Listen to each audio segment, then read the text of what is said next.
Well done, Stuart. I know, I did a good thing. You pushed the first button, but did you have power setting at stun, kill, disintegrate, or blowy uppy? Broadcast. Oh, setting 1.3, the secret setting. I was going to say a setting 7.2, but Ooh. hey.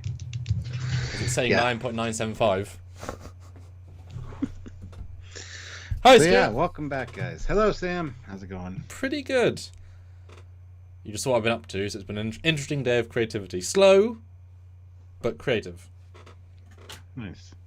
Yeah, and hopefully this will be a good live. We're going to be talking ranked tier listings again, which is awesome because we love doing that. And as you guys saw from the thumbnail, which is right beside us, And I put the wrong side, damn it. and they're all pointed at my head, which is awesome. Well, the logo is a shield. It's a shield. Yeah, there you go. Nice. Yeah, okay, I'm protected then. But yeah, we're looking at hand phasers today. Yes. Not rifles. No. And not other weapons. And these are Starfleet / Federation, because we are jumping into the pre-Federation a la NX era, and we're going to jump into the Kelvin timeline a la whatever the hell that is. Actually, a lot of phasers. I really try to think of all the one-offs, the ones that, honestly, you probably don't remember exist, and that's okay. I mean, obviously you do, Stuart. We know. We've done this a couple of times, like this, sort of look at these things. But there's actually more than you think. And when both taken in a vacuum and in a graph, I'm interested to see how we genuinely feel about them, because they're all probably in some way a good design. They're all just different. But how do we personally judge them? Harshly. Possibly. Yeah, I think I did number them. I've got 25 different phases.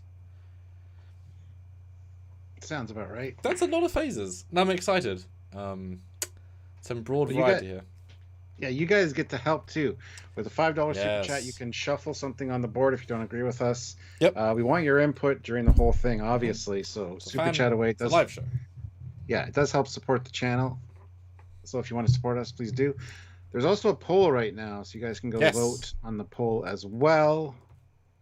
We are all about you guys here. We like to hear from you guys, and you know, we had a great community, so we want to use you guys. Because we love you watching it after the fact, but you could be here now watching it live, which you are, unless you're watching it after.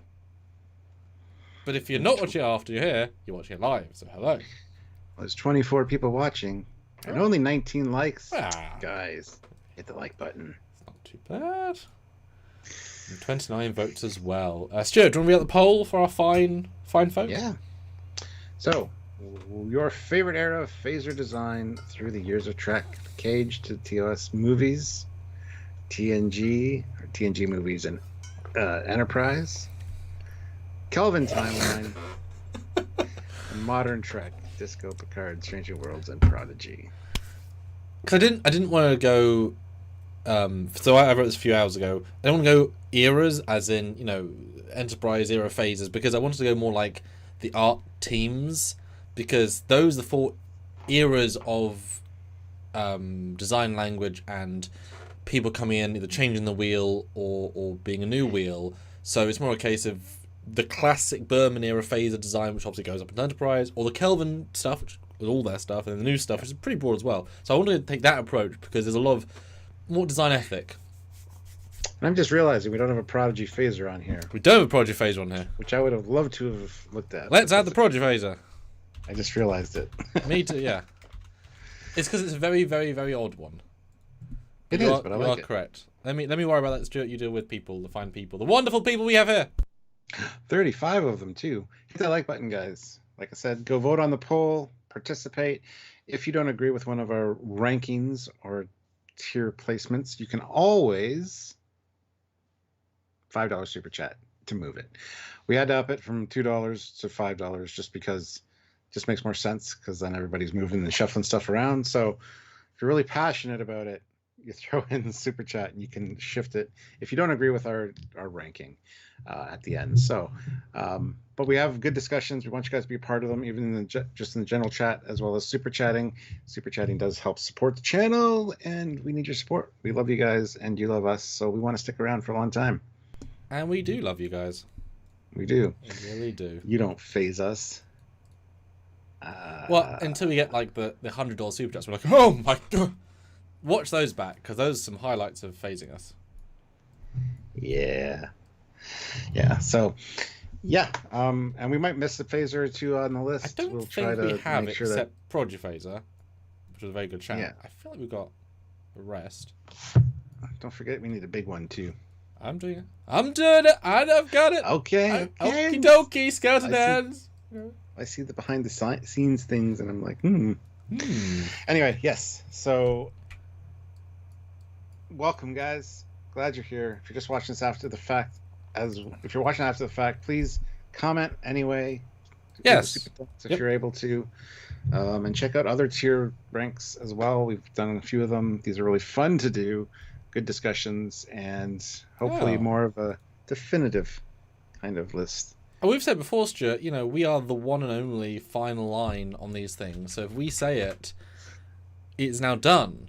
So we're very proud. You said that. I've never said that. I disagree with that wholeheartedly. It's a definitive Trekyards list. It's not the definitive list. And K7 says, K70 says, my Star Trek fan film channel is focused on a what if the Defiant is in the TOS era. So put a link in the chat. K70, that's cool. We like fan films here. Stuart's in one filming this month, pretty much. That's exciting. Yes. Very exciting. And it's not even one that I had last year. It's fun. Yeah, I'm looking forward to it. Stuart gets to be in a shuttle, sort of. He had to custom name it. It's not what I thought he was going to name it. I like his choice. Alright, I'm going to start sharing as well. But the thing that we've got the product, and do throw anything. Actually, no. Everyone, right on the chat. Any phases that are obscure you think we haven't caught in the minute or two I'll do to share. Just anything you might think we've missed. Yeah, and keep in mind we got 20 some odd on the list already. So, but anything you think we might have missed, add right now. Put in the comment section. Please super chat in if you're able to. It does help support the channel and really helps us out, and we really appreciate that. So if you can, please do. We want to hear from our awesome fans out there. Don't forget to subscribe to the channel if you're not already, and think about joining. There's a join button down there. Click it, check it out. And do you want to tease our shorts that are up and coming soon? Because now you've actually seen some. Tease! Yes, YouTube shorts are a thing, a good thing for channels. We have some really good ones coming out with some fantastic people, designer-wise, and stuff from little clips of our interviews with these guys. And it's really fantastic, really well done. I got to give Samuel props for the way they were done. Amazing, they look good, and there'll be more bite-sized content for you guys. If you don't have the time to watch like the full thing, you can get some nice little sound bites and clips from them. So those are on the way, so check them out when they come out. And let's be honest, how many of us, and Marie is the architect of my destruction, have been on their phone and just scrolled those short videos on Instagram or Facebook or YouTube, and you can accidentally watch 10 or 20. So when we're going to start having lots of these out, you can easily, they're designed to be compelling minutes. So you can, I think people are just going to start, I forgot people said that, and scroll. I think they could get quite addictive, because they're not just, here's a clip from TNG, or here's something about a ship. Yeah. Like, they're more, I'm aiming for them to be more, ooh.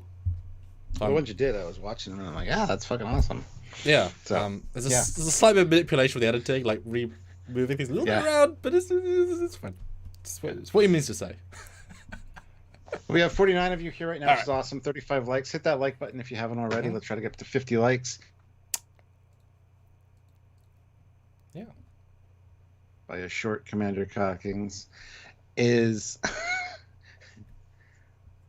hit that join button. Look at the options to join the channel, become part of our Trekyards fleet. Your name will be at the end of each video. You get to be assigned a ship. It's really fun. Plus, you can join us on Discord. So do that. Click the join button, or head on over to Patreon/Trekyards. It's another way to support us on a monthly basis. Same perks, ranks, privileges, all that apply over there. Yeah. And always, there's links in the description of every video. Check them out. Teespring, TeePublic. Lots of cool stuff. So, yeah, always something to do. Yeah. Now, it is worth saying that, for the most part, we've been on a journey with these, Stuart. But, knowing our previous work of phasers, our journey might be to a clash today. We don't know. We have slightly different personal opinions on phasers. I remember that from last time. I'm sure you do as well. So this will be very interesting. So we're all happy right now. Super chat for the chaos. But it's a different sort of formula than that. But, you know, we have slightly different personal opinions on phasers. Yes, which means you guys might have to super chat in and kind of decide for us, because if we were too far apart, we would need some external help to get these ranked. So you might actually final saying a few of these, which I'm fine with. The audience can be our final decider. They are the ones that make us go, Stuart. So if they want to have the final say on the final say, that's okay with me, Stuart. Exactly. Yes. You guys are supposed to participate in these. Yes. We value your input, and we want to hear from you guys. So please do. All right. All right. I guess we'll just start at the top then. Yes. Because why not? Yes. There's a chronological order. Yeah. Phase pistol. Yeah. The Enterprise phase pistol. I do like the looks of the phase pistol, like how they crack open and you got the little power cell as well. It was a nice retro version, like prequel version to the TOS one, having when we saw Enterprise. I'm not the biggest fan of them. They're a little bulky, but they do carry over some aspects of even other phasers that I like the Star Trek 6 assault phaser with the shroud on the top. So there are elements to them I like.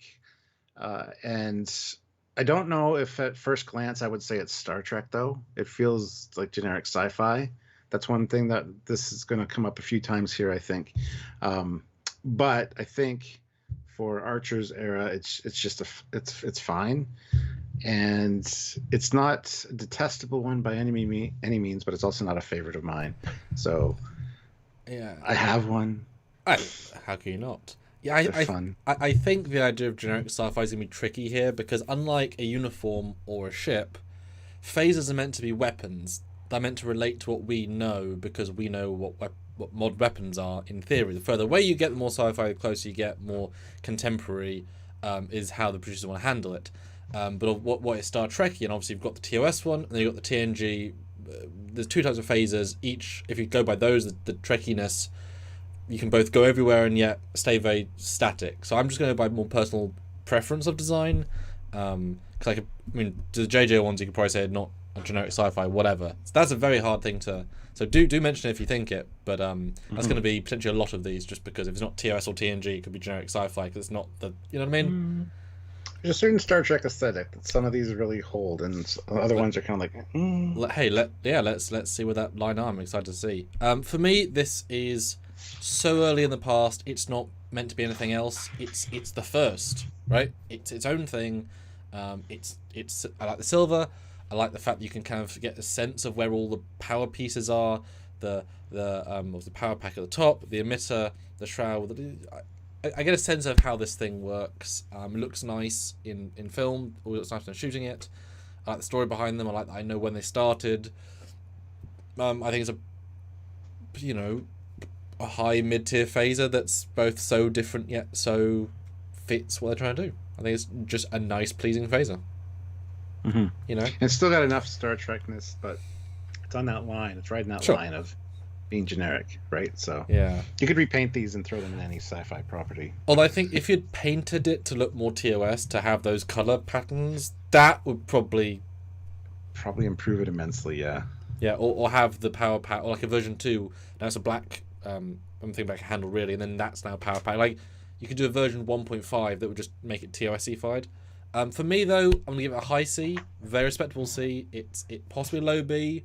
I like it in general. Not thrilled about it, but I would never say I don't like it. Where are you sitting on the where are you sitting?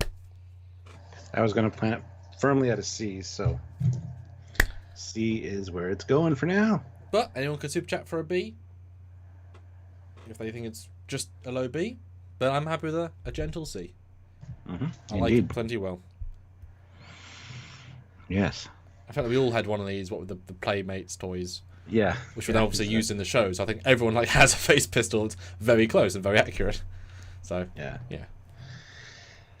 Here is the next one, which I suppose is Mako. Yes, the EM33, which is funny because Dad was rewatching Enterprise the other day, and he's like, "Look at this," and they use it earlier Enterprise as just a prop that aliens use, and then it was then co-opted to be like it's all over the place. It's a civilian, it's a Mako, it's an alien. It's just a prop they then kept using. It's a pulse phaser, not a phaser, we're being broad here a little bit. It's a gun version versus a phaser. It's tactical. It's quick fire, rapid fire. It's the militaristic version of a pulse phaser is the idea, because obviously Makos wouldn't use it without. I assume it's more accurate in the general sense, but I assume it's rapid fire is what makes it more useful, because you can pop off 5 shots with a phaser and do one can stack one, one whatever. I like it. I bought a replica years ago, never quite finished it. The paint didn't work properly, so it got sticky, and then I basically put it in a box and put it in the attic because I ruined it. Yeah. But I would like a hero version because I do like it in general. Although you can very much see it's just like a simple resin shell. I know this is literally what this version is, you can see, but it's a resin shell with pieces stuck on it. I get that, but I like the overall aesthetic, and it has enough of those NX era phaser, but jazzier? I don't know, less sleek, more jazzy. I like it.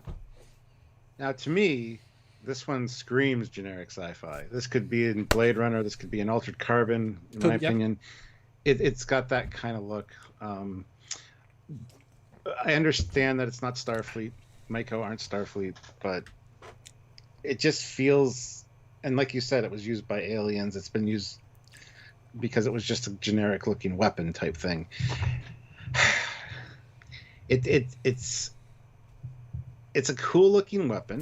Looks a little unwieldy, just kind of front heavy. And also that little stabby thing at the front is going to get caught. Yeah.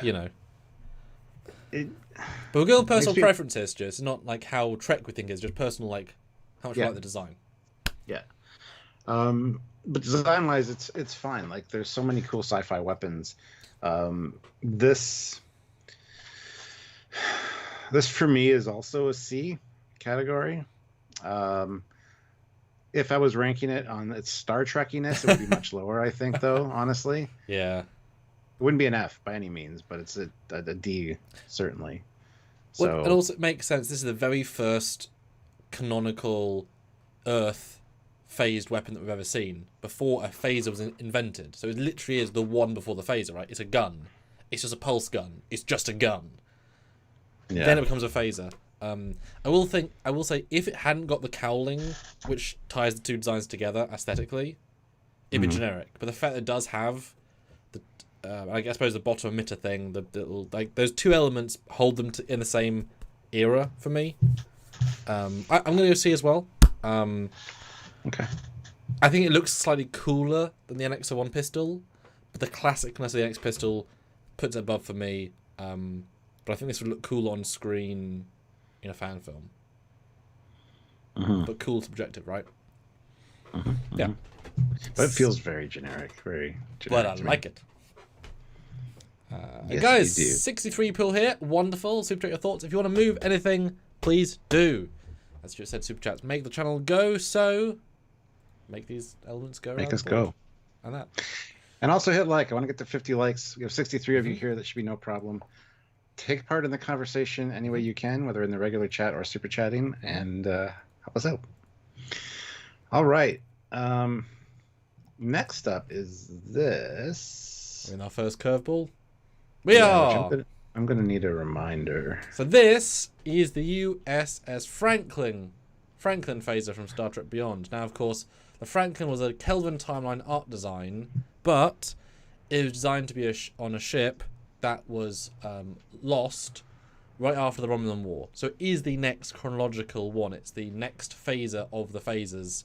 Designed by John Eaves, seen in a couple of shots in the movie. Blink and you miss it. Nice they made it for such a small thing. And thank goodness for prop auctions for doing a clear view. So it's a Kelvin, but a Franklin phaser. Yeah, Kelvin verse. Feels very phaser-like to me. That curve on the top and things like that definitely say phaser. Plus, it almost feels like the Star Trek 2 phaser with the way the beam emitter is so wide. It's got that feel. It feels Star Trek without feeling prime timeline. Like they did a really good job with that, I think. And it does feel kind of like a tactical assault kind of thing as well. Just with the way it's kind of bulky. Not bulky, but like shielded. No, it's bulky. It's bulky. It's meant to be big and bulky. No, I like it. I think it's a really great design. Looks very comfortable to hold, and definitely looks aggressive being pointed at you. I'm sure. So Yeah, I like it. Yeah, it's a weird one because it's trying to be Franken, but it's also not trying to be Prime, even though it's literally trying to be Prime. So it's a can't win phaser. It's obviously meant to be a proto JJ phaser because you can see all the style elements are maintained from the JJ phasers. Like you can see all of them, but it's not what it is. It's a weird one. I think the back goes back so unnecessarily far. It looks really poorly optimized, like a waste of space in that regard. I don't know why the back wasn't cut a lot, and it looks a bit silly when he holds in the movie. It's like all the way up to here. It's like it's unnecessary, and it's kind of missing a bit of detail. It feels to me versus the other two. Like the top cowling is just a piece of metal. Like the whole thing's one solid piece of metal. Like that feels JJ. That's not how the phases tend to be. It tends to be logic and thought. Where's the buttons? There's no logic behind the design besides aesthetics. Because I can't understand where's a fire selector. Where's the there's no thing here. It's just sort of here's a cowling, and here's some greeblies at the front. So it loses out on these three in terms of logic points for me. But I like what it's designed to do, which is a proto JJ phaser. That's what it's doing, right?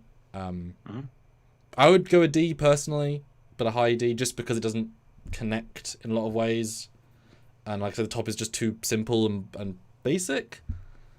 Although maybe it's meant to be an assault phaser for the Robin War, therefore it's bulked out. But they were Makos, so yeah. Is it an evolution from the Mako phaser from the previous? Because it would. You're right. It would be that. It would be the phaser version, the one up from that. Not many years after either, like 10. See, I want to put it at a B because I really like the look of it. I like the way it's designed. I would want to own one. It's too simple though. It doesn't screams basic. But I'll compromise to a C then. Me. Everything's going to be in C. Well. Okay, you know what's funny? If it had, and I probably mean this, if the back was like 30% less wide, or less back, and if there was those lines from the Mako on the front, I'd probably go higher, because then you'd see the evolution. Like you'd be pulling from the past, but it's JJ gone backwards. Mm-hmm. Hello, John. Hello. And again, now, you can change this. Yes, you can. $5 super chat, and you can alter things on the list if you think they should be bumped up or down. Mm-hmm. And just chime in with super chats in general if you want to let us know that you love us. But yeah, thanks, definitely have a conversation with us in the chat because we appreciate it. 69 of you here and 49 likes. One more like to 50. Hit the like button. And one space one. It looks like a ship from BSG.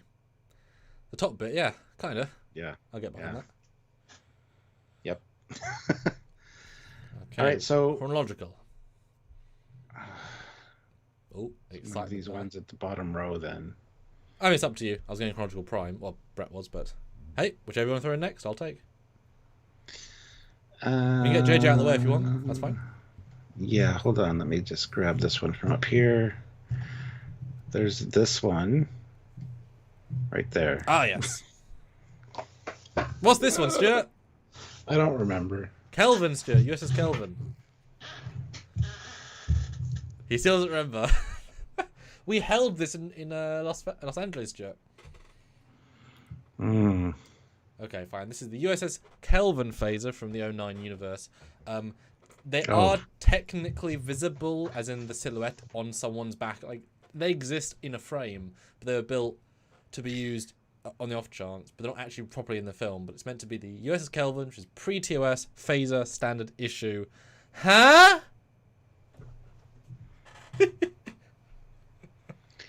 Yes. It's got a very Star Trek. Like I see what they were doing. Oh yeah. It says Star Trek. It says early TOS phaser. It's a steampunk TOS. Steampunk is the perfect explanation. Yes. Yeah. Because it's TOS to a T. OS. Thank you. It does have the removable phaser at the top, the handle, and just the thing above the handle, the little dial thing. Yeah. It's. I love steampunk TOS. That's great. It's exactly what it feels like. For me, this is. Well, hold on. Do you like it or not? I don't. See, for me, this is. It doesn't make sense. I don't know. I equally love it and hate it. Yeah, I'm kind of there too. Like, I see what they were doing, and they did a fairly good job. But that's a like, but it's in my brain because it looks so. I get it, but also, what were you thinking? yep, But they fucking tried. I mean, seriously. But it's that interesting logic of let's take the 60s and go back a step to like steam, metal, chrome. It's like that's not how tech would go back. it's like they took the '60s Yeah. phaser and went, what would it look like in Buck Rogers Yes, in the '50s exactly. or the '40s? Which is not what Star Trek would do at all. When we held them, it was heavy. It was okay. I think the weighting was weird, obviously, and the handle wasn't that comfortable. It was fine. But I have a soft spot for this. I've had the option of owning one previously. Someone who had a cast or original was saying replicas. I was like, I'm getting poorer all the time. I'm not going to put in $200 for it. But I kind of wanted one, but I didn't want one, so I didn't get it in the end. What are you thinking, Stu? What do people think as well? And do you even know this exists? Well, we got a super chat in. Oh, excellent. John Walker, $5. John, thank you. Hey, Cap. Hope you had a Merry Christmas and a Happy New Year. Did. Go check out the Captain Foley personal channel. Well, he's asking you to. Oh, good. Thanks. Because me and Sylvia did some Christmas videos, so check those out. Advent and calendar unboxing. Yeah. And so yeah, had a good one. Hopefully you did as well, John. Good to see you. I haven't seen you in a while. You haven't been into my late night lives. Those are on the Captain Foley personal channel now, just so you guys know if you're not subscribed there. But yes, good to see you, John. And Ray Ricks, £5. F, definitely F. Yep, I was thinking F too. The love it factor is very niche. Like if somebody took Star Trek and turned it into like I said, a Buck Rogers serial, this or would like be a fan beautiful. film in the 50s, like Yes. of stylistically, how to turn everything back a Yes. step.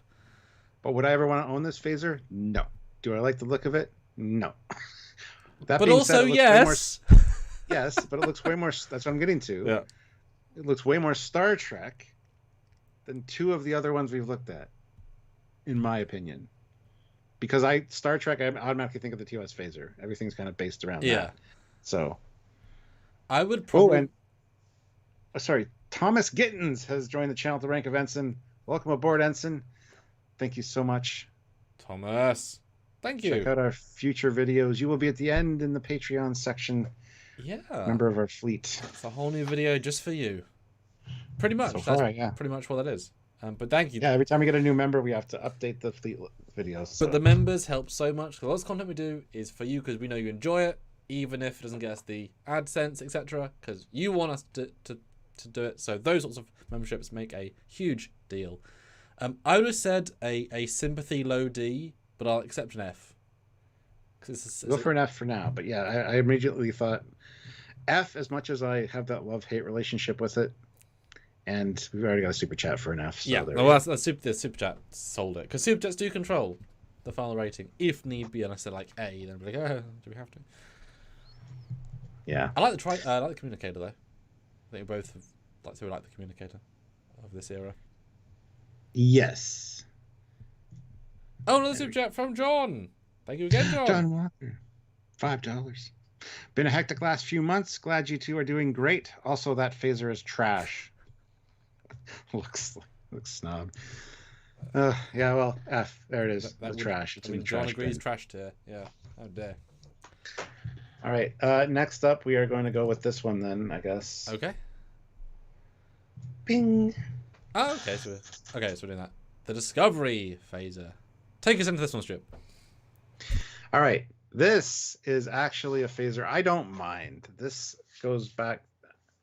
Actually, is there even a cage phaser on the list? Should be. No, yeah, so there is. We'll get to the cage phaser in a second. It should have come first. No, because this was in the episode where the lady goes to see Saru. So this is before. Oh my god. In the short tracks, Okay, yeah, this is before. That's awful then. Okay. Mhm. This is a good reimagining of a cross between a TOS phaser and a cage era phaser. That front emitter, big and bulky, and the three emitters on it as well, which you can turn the dial to. I like that. It's a good carryover from the cage. I think the cage one. Cage one was. It'll be interesting when we get to that one. Maybe I'll pull it in next, actually. But the color scheme I like. I do like the golds instead of the silvers. I think gold and black always looks really good. Kind of matches their uniforms more or less.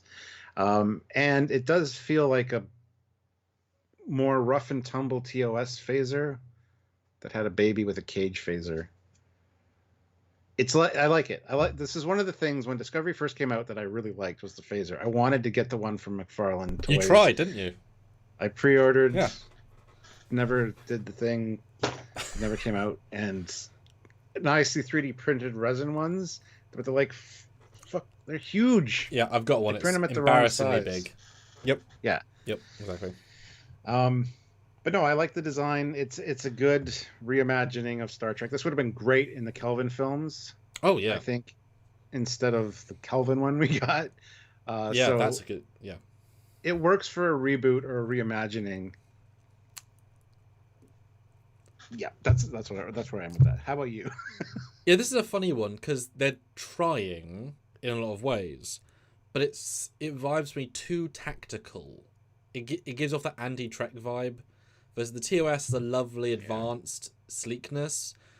This looks like gun kill pew, which is not very Star Trek. Now, if it was a Section 31 or assault phaser, I could buy that fine.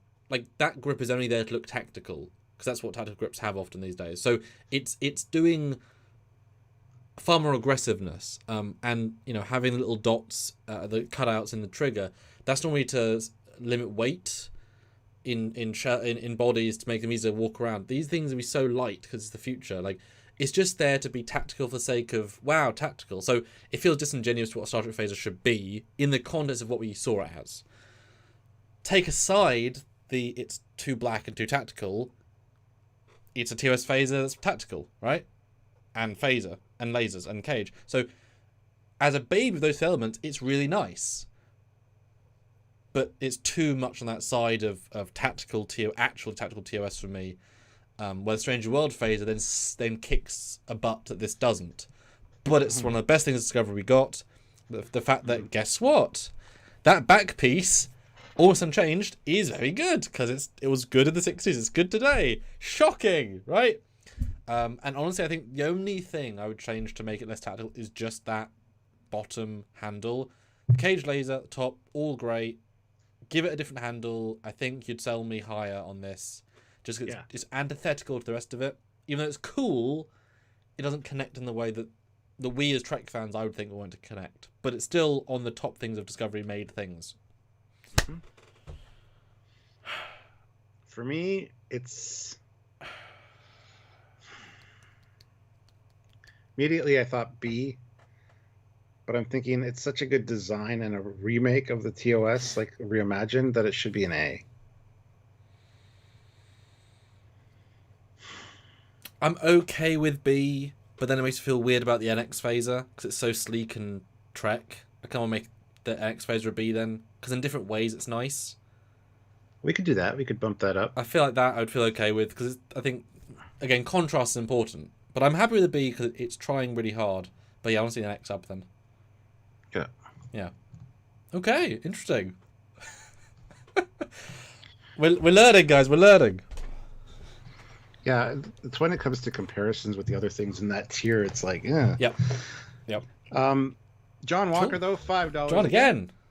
If Cyberpunk had aggressive relations with TOS, it's ugly. Yeah, the Kelvin. Yeah, that's a yeah. Well, all right. So next up. Oh, and William says he thinks there are other things that would deserve an A, and I would agree. That is not as good as the A's. Like, again, the contrast factor. But we're doing it as we go, which is a fun way of doing it. Yeah. It's my one. Cage Laser, the first. It's laser. Not phaser. It's classic. It's cheap looking. It's chromy and coppery. It's classic, right? And the toy was always fun to hold because it just felt silly in the hand, like just a little bit of extra silly. Well, I think obviously the real ones would feel better. It has a charm. It has a design. It has a sci-fi element of how does it work? Don't know. How do you power it? Don't know. How do you control it? Button. Okay. Oh, you turn the dial. No, I know, but I mean, if you're looking at it, like, Oh yeah, you're missing that. But that's kind of its charm. It's a science fiction, sleek. Yeah, but yeah, it works on its own terms. There you go. Thoughts? I agree. It's a product of its time. It's a product of the '60s. You can tell that it's got that ray gun Buck Rogers feel to it, 100%. Yep. That being said, looking at it, you'd think it's not very comfortable to hold. I've held prop versions at Wonderfest, and the way that handle is designed, it's super comfortable. Just like the Cardassian ones, we looked at them and thought, but you hold them and they're so comfy. I don't know how still. I don't know how. But this is neat. It is a product of its time, though. It should have set the stage for Star Trek phasers, and it really didn't, because the TOS one is such a departure from it. But it's classic. I don't think it's going to get high on my list, though, as a result of that. I do like the dial at the front, and I love how they incorporated that into the Discovery version. Yep. Cool. The little antenna thing on the back is a little bit, But is it antenna or is it a flip-up scope? Because the one we had was a flip-up scope. It's a flip-up scope, I guess. Yeah. I would love to see, though, a TOS-ified version of this, but a more literal TOS version of this.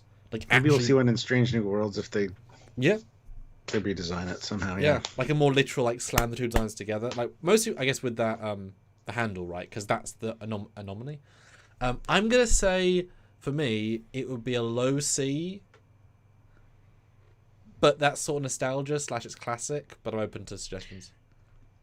I was thinking D, but the only thing that would bump it up to C for me would be the nostalgia and the classicness of it, as you said. So I'm gonna. Okay, that's an audience suggestion. Because nostalgia shouldn't necessarily control our actions, right? Objective is important. I'm back in like 1 minute. You guys vote.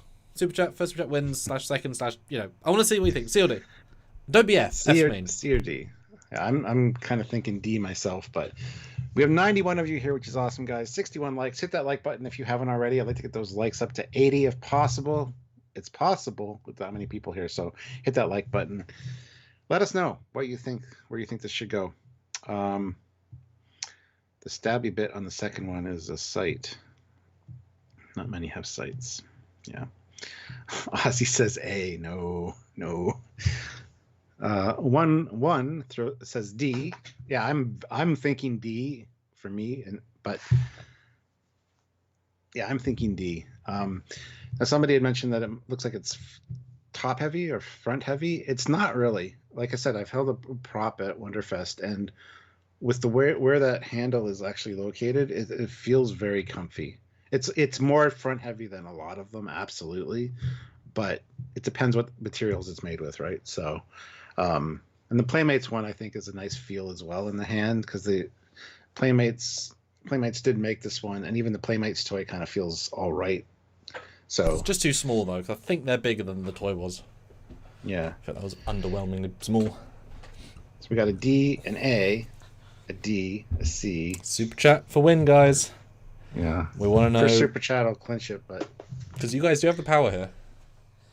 Who have the power?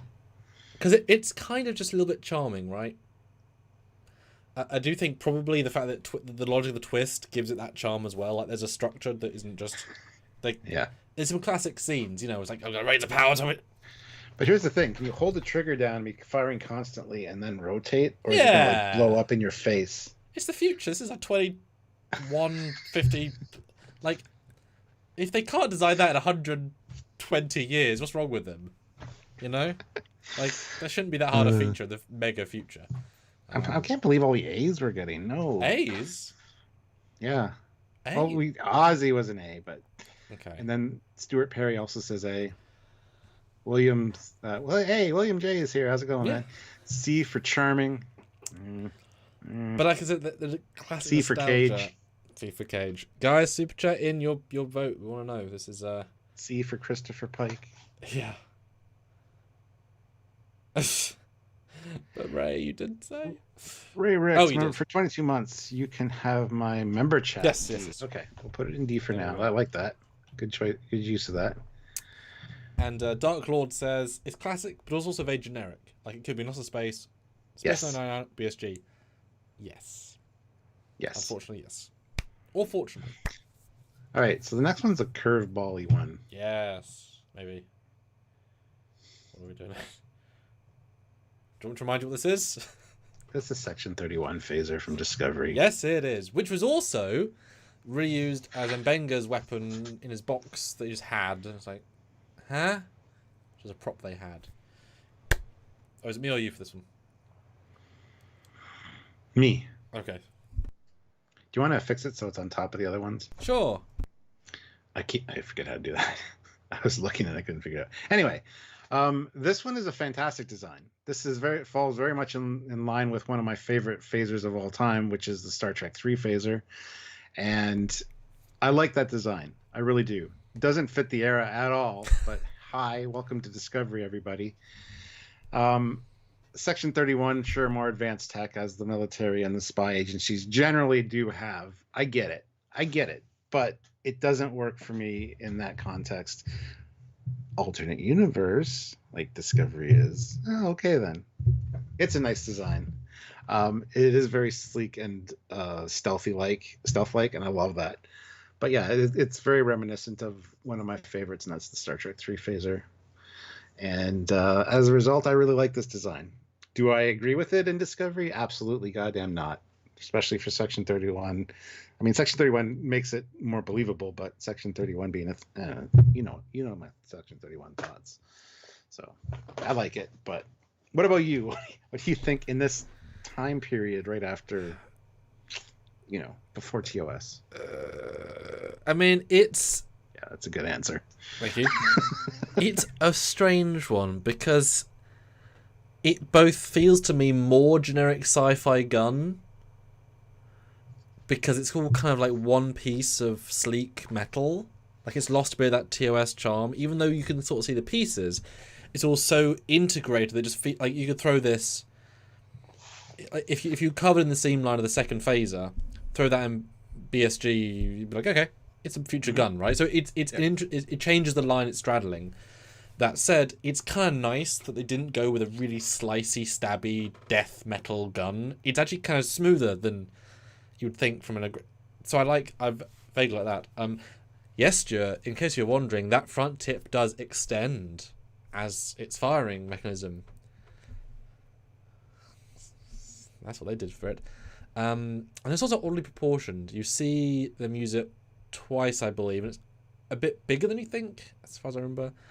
I don't know, it's kind of it's not offensive to me as a design. I sort of like it, but I don't think the top shell shape works well with the front emitter shape, works well with how sleek the back shape is. Like, it's a new amalgam of things that doesn't feel cohesive, but also, Section 31, it's its own thing, right? I see what you're saying, and I kind of agree. Like, I do like the shapes of it. I really do. Sure, the front barrel looks a little out of place, and also that removable phaser 1 doesn't look like it would be comfortable at all when you took it out. It doesn't look like the TOS one where it's rounded and but I really like the design. So as far as design wise, for me this is an A. Wow. Where it fits in the timeline and some of the wonky things about it might lower it a bit, but I want to hear your thoughts on that one.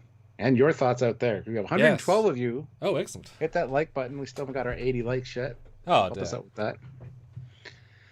This would be one of your favourite phases of all of Star Trek. Because A must be in that category because it's... For design-wise, this is one I would want to own. Just going for design-wise, yeah. I see it's tricky to compare because I don't know if I like it more or less than the Discovery phaser. Because what am I comparing to? To remove it entirely from the idea of design versus era is a hard thing because that justifies so many things, right? New Yorker in Vegas sums it up perfectly. Design-wise, yes, A. Timeline, F. Yes, my thoughts exactly. It's funny. I don't feel that strongly about it either way. It's like it's nice. Like it doesn't resonate anything from me. I think the emitter element just really is letting it down. There's so many conflicting shapes. I think if the emitter was either just the TOS one, Star Trek 6 one, or even the tri-emitter, I think you could really easily tweak this, but it can have its own vibe. I mean, I guess I'll agree to a B. But Okay. I don't even know how I necessarily feel about it, which is odd that I have not enough feelings about it. I'm fine putting it in a B because I understand the context around it and some of the odd things that kind of bother me about it. But you know what I mean? The juxtaposition of shapes isn't nice. Yes. But put together, so I'll go. I think I do like the Discovery Phaser better, but it's a different beast, right? Yep. I'm fine to put it in B. I'm fine to lower it from an A to a B. I just personal preference for me on a list would be A. Right. So if we did our top 10s, it'd be higher than you, obviously. Yes. Well, that's a different equation here. But do you all want to reverse the script? Do you think it should be a C, D, F, S, or A? Do you want to be with Stuart, be with me, or be on the cutting room floor? Super chat now to move it where you think, because that's a power you have. Yeah, you guys can change it if you want. Now, I think someone's asking, would I like this better if the color scheme was more natural Trek? So I would imagine if this had a silver top a la NX, a black handle a la Discovery, and a different emitter, I think I would like it more. I think the fact that it's all one piece just lowers it's all together, right? But I think I'm trying to work out why. I think if it was a more logical color scheme to Trek, I think I'd like it better. But it wasn't that, so interesting. Yeah, so B for now. Anybody can bump it though if they want. Yep. Yeah. What's the general consensus? C plus or B minus? Yeah. Ozzy wants everything to be an A, I guess, today. Maybe he's in Canadian mode, eh? Joe Lenart would be B, but C because it breaks the timeline. Yeah, I think if I was going purely me, I'd say C because it doesn't make sense into what it's trying to be. And therefore, it was poorly designed from a design standpoint. Yeah. You know? If it was in a Kelvin timeline, strong B. Yeah. But that's... Thomas says, if it was painted green and you remove the handle, it would look like a Romulan ship. Or a Romulan phaser. That is a yes! It's definitely a Romulan phaser if you make it green. Yes. That's a good point. Romulan disruptor for the win. Oh, it is. And, let's be honest here, if you did this, double it, it's Star-Lord's phaser. Same vibe. Very, very similar vibe. Yeah. Alright, next. Okay, next, we'll get this out of here. Pull this one in. I don't quite know what's coming, guys. I'm being mildly... Oh, yes. It's me on this one. Strange New Worlds Phaser. The attempted visual update of the TOS Phaser versus the whatever Discovery was. It's nice. It's taken the kitchen sink and it's saying, let's actually bring it back into the workshop. It's got a TOS paint scheme, so all the TOS elements just differently proportioned. Everything is thinner, sleeker, not sorry, simpler. It's a lot smaller. It's a shockingly small phaser if you look at it from the episode. It's really compact. But it keeps every element. And that's what we've said how many times, Stuart, in the last 10 years? Just from a distance, you can tell what it is. Instantly tells a TOS phaser. Instantly. Right? And in fact, I think if you're a non-observant fan, you'd be absolutely justified to think this is TOS Mark II. This was developed 10 years later. They sleeked it. Yep. You'd be entirely within your rights. No question. Some things about it don't quite blend. It's still trying to be too much Discovery, of course, but it's trying to be between, right? So that's the... But I do like it overall. Although it is a little bit too small for me, knowing how big it's meant to be. Your thoughts? It seems like a sequel to the TOS one to me. It's fine. It's way better. It's way better than the ones we got in Discovery leading up to the TOS design. So I do really like it, but I also there's things about it that throw me off. It's so low profile. Yeah, it's very very compared thin. to the TOS one. Like I prefer the profile of the TOS one. Looks so much better to my eye. The flatness of that phaser one. I don't know. I like the more curvy. I like them curvy. You know. He's not lying.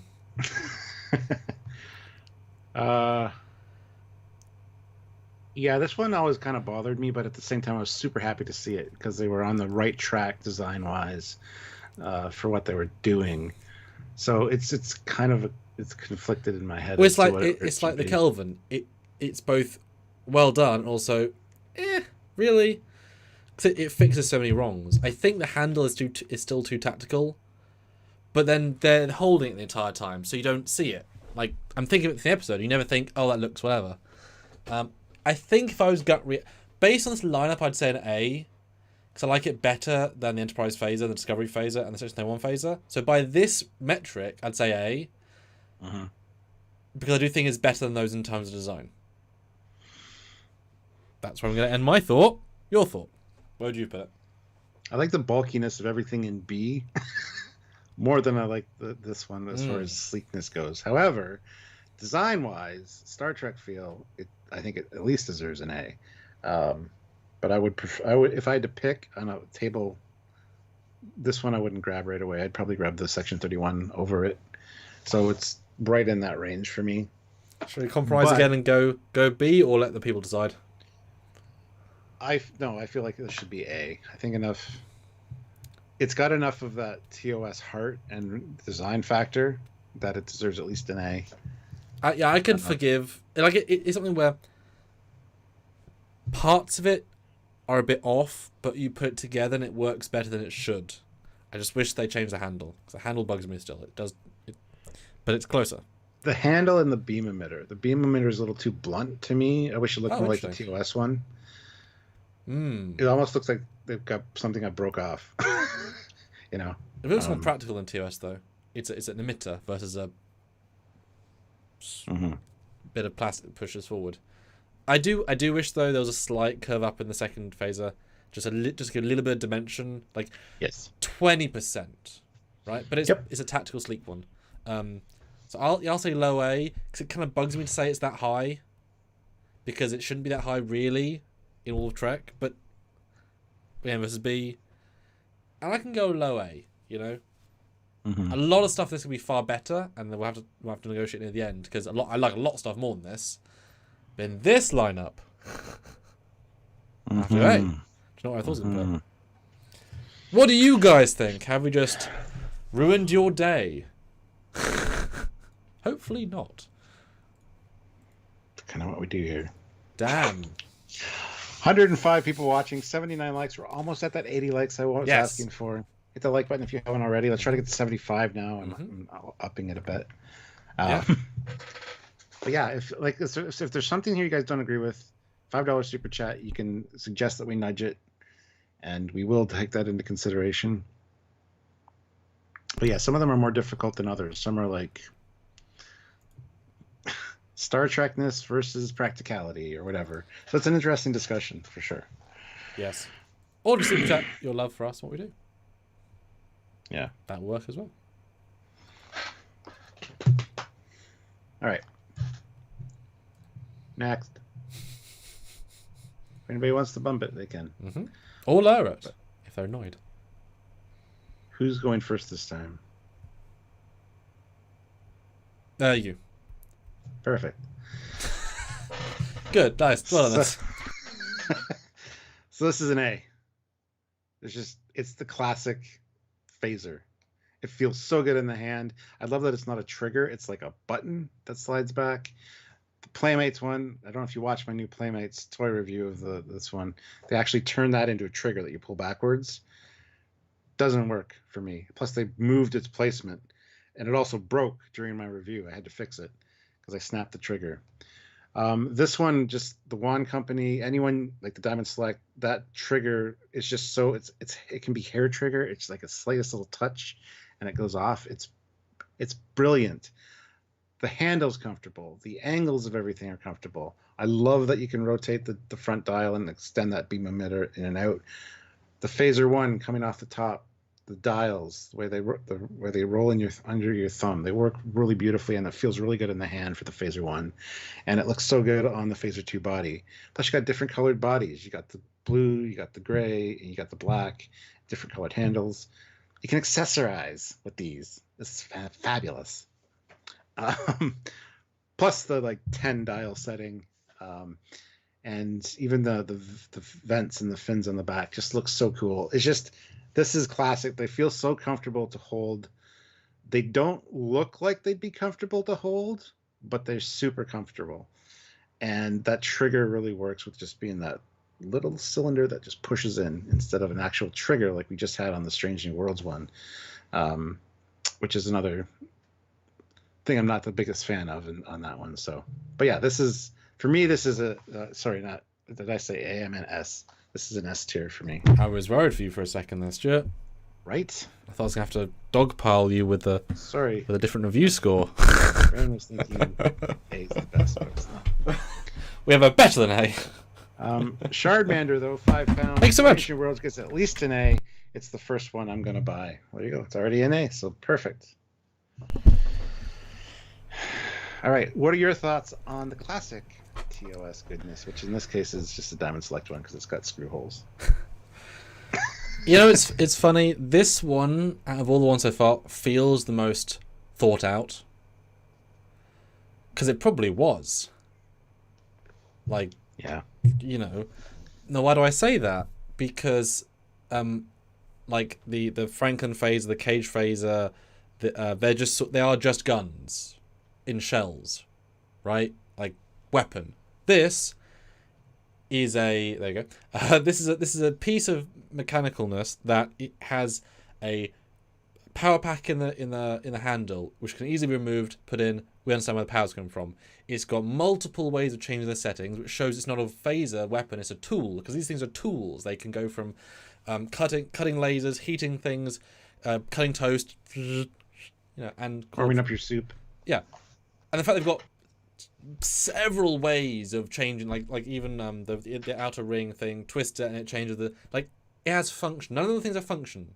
Stranger Worlds one kind of has everything, but it all feels like that, like the top dial. It's so removed down that it feels like they've put it there because it should be there. But how are you going to click that? It's all it so does is damn go small. from red to blue light to show you what setting You're right. No, I'm wrong. Yeah, it doesn't even do anything. So it's not even a function. This has all the things, and you can increase the settings by putting the power on the Type 1. Right? Really well thought out. My brain understands. Okay, you know, the side grey thing, I know it's actually whether the crystal is you can pull out, but it looks as if it switches it from like a, you know, high to a low, whatever. Well, some of them, like the Playmates phaser, that's stun and kill setting. Just change that switch. But yeah. But my brain says, right, great, the back things, the heat vents, the phaser, the fact that you can put a second phaser, which is beautifully organic and it feels so good in the hand, and it has it's so logical. The only two things I don't like in general about it is that I've never been able to use the trigger that well because the angle goes up. Your finger wants to go this way, but the trigger goes up. So you're always fighting against the trigger, which I've never liked because that doesn't feel good to me. You squeeze straight back and it goes up. Watch my Playmates review. It's brand new, great detail about the trigger. But that's been a complaint of mine for my entire life. It's never felt good to me when it could just be straight and pull back, and it isn't, and it's weird. And the emitter feels flimsy. It's too far out. I know you can move it in theory, but it should be a little... Stranger Worlds one beats it, in my opinion, a little. I get the sci-fi of it. It's a crystal. Cool. I get it. It balances out the sleekness from the side. Sure. Instead of a... I like that. But it feels a little bit too flimsy to me. It's a little bit... But it's the most designed one so far. And I think it should be S because it has actually a true design. And every other thing here has either been we haven't got as much time or we're trying to reinvent the wheel while doing our own thing. This is a proper full break it down, think it through design. S. And Ray Ricks agrees with 5 pounds and says already an S, but yes, S. Yes, thank you, Ray. Appreciate it. It's a lot of S's and yeses. Now, yes. I was going to say, does anyone in the chat, and you're allowed to, disagree with it being S? Because that is the top rankings. I don't think it should be an A, B, C, or D. I doubt it would be an F. Just out of interest, anybody who would not say an S. Because it's a little bit dated-y looking, but it's also more of a tool than a weapon. So it has a sort of tool vibe as well, which is a good thing, because Gene didn't want to... That's why I moved to TNG into his phases, because they're not meant to look like weapons. They're meant to look like tools. They're meant to be not as aggressive, because they're not an aggressive piece. This kind of straddles that line of, it's a gun format, but it doesn't... And that's why there's a lot of times they just use the phaser 1, because that does not look like a weapon at all. Exactly. Yeah. And that's the joke. The phaser 1 can do almost everything phaser 2 can do. Like, Yeah. it can stun, kill, disintegrate. Like, although less power, of course. Yeah. Let us know, guys. Anybody. Thomas, yeah, he says a B just to give us off 60s vibe. You know, it's funny. I don't even know if you said to me, draw 1960s sci-fi and not draw Star Trek, like, what is the 60s? I don't know what I could draw as being the 60s, right? I wouldn't be able to draw 60s, but I'd be able to draw 50s. Like I said, the Oh, Buck rocket Rogers. ship. Yeah. The Buck Rogers aesthetic, even the ray guns with like, the different rings around the barrel and stuff. What is 60s? You know what I mean? Like, you say that, but this to me doesn't. What is 60s about this particularly? 60s is where sci-fi got good and diverse. That's where it started to actually branch off and become good stuff, really. But you know what I mean? Like, what says 60s about this? I don't know. I don't know either. I don't know. The flower painted on it, so it's not that. I was always smoking with the fumes of cannabis, yeah. B, Merlot. He disagrees, says B. Nice. All right. Good stuff, Stuart. Good stuff. And now it's your turn. Oh, excellent. For some not good stuff. Oh, I thought you were deliberately choosing this for me. This is the Star Trek 09 phaser, the chromium one. There are two versions we're looking at today because they do change slightly. This looks like a toy. Now, it probably is the toy version, but it looks like a toy. We saw a real one at Ken Pelko's because he built the props for it. Beyond one. Yes, it was the Beyond one. Yeah. Which we'll get to in a second. Like, they've successfully taken elements from TOS. I get it. But it looks like the cheapest. I mean, it's probably the toy version. It looks like the cheapest, chromiest toy. There's no logic of what does what. I don't know what does what. The fact that it's got two settings, stun and kill, and it flips, and they're both bright is just ridiculous and childish and garish. Like, I love the Stranger Worlds. Sell toys.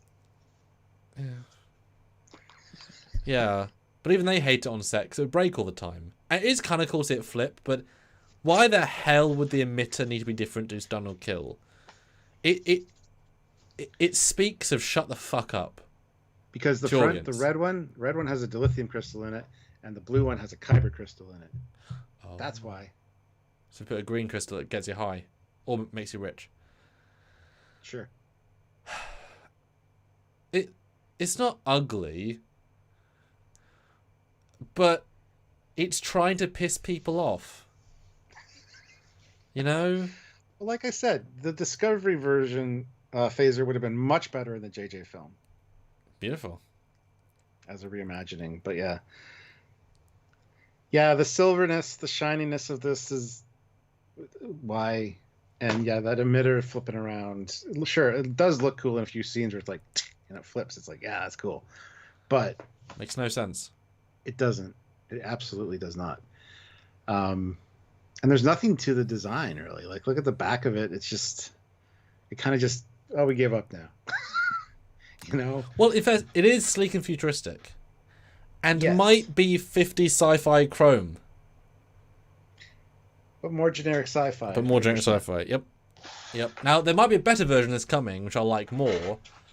But I think I'm in between D and F because the actual shape, in general, I like. But it's the chrome and the flip and the lack of buttons. But those are three major parts of a weapon. But the overall shape I like. But we might get a better version. What do you think and what do people think? Because again, votes can mount up here.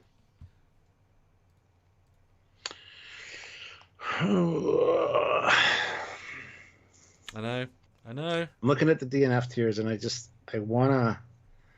wanna give it a little bit of a chance and say D, but at the same time I'm looking. And I'd rather hold a cage phaser, which is, maybe I don't know. It's a tough one for me. Yep. I want to say F just because JJ. F you, JJ. F your phasers too. J, J would work. Perfect. Let's get it right off the charts. Oh dear. Oh, I want to put it on an F, I think. I will grudgingly agree. Because it was a fail in so many different ways. But if anybody wants to make it a D via super chat and overrule Stuart, because I could be convinced towards a D. I could too, but Say, super chat your thoughts, guys, because right on that fence. Right on that fence. Delta in the handle. Oh, there is too. Holy shit! Never noticed that Oh. before. That makes it D quality because branding. No, I'm just kidding. They all have deltas in their underwear. We know they do. Well, if anybody wants to move it, I mean, we've got a lot of Fs so far. There's a D there. Barry F said a D. Barry F said D. He didn't say F, even though that's his last name. Yes. It's a All right. weird one, right? It's a weird one. So let's. Oh, it's my turn. Wow, imagine that. So this is the same thing but better. This is the updated version, and it's 1,000 times better as far as design goes, colorization, everything about it looks better. It's a great picture as well. It is. It is a great picture. It still has the flip thing, which is kind of stupid, but they took the design that didn't work and made it work, and we got to give them a lot of credit for that. It's way more sleek. I really appreciate the color scheme on it, and even the back, while being the same, is different. The fins go different directions instead of up and down. They're front to back, kind of like a TOS phaser should be. Here, I'll just pull the other one in. I was about to say, yeah, side by side. Comparison. Yeah. See, I've never looked at them side by side necessarily, so it's interesting. it's the same but different. They've shrunk it down, but they've also elongated it, so it looks more. It just looks better. Yep, this is higher on the list for sure. They learn from their mistakes. I mean, Star Trek Beyond is the summary of let's do everything the JJ did but better. That's just story, character, cast, costume, sets, spaceships, art design. Ironically, Stuart, apart from everything being better, I wish it was taller. I think it's now too sleek. It's too thin for me. I liked the scale of the other one more. I think this one's a little bit like 20% because it just feels a little bit too like a shark. It's not far off, but the color choice is fantastic. It gives such dimensionality to the prop. The metal, but sci-fi metal, it feels very phaser-like. Even the emitter is so much more subtle. I much prefer the you know, I mean, in Photoshop, let's be honest, you can just cut that in and make it a non-rotating. Like if you did that, it'd be even stronger, right? Yeah, take away the flip and it's a solid phaser. And I do believe actually at some point, didn't they show that top casing comes off and reveals another phaser or something? In fact, they might have done. I think it was I don't know. Maybe in your dreams. I don't ever dream about this. I am going to say that I like this better than the Franken phaser, but less than the Mako phaser, just. Which places it at a C, but a mid-C. Because the flip is still annoying, and that's a fundamental design flaw, and it's not quite tall enough. Thoughts? Yeah, I was thinking C. Okay.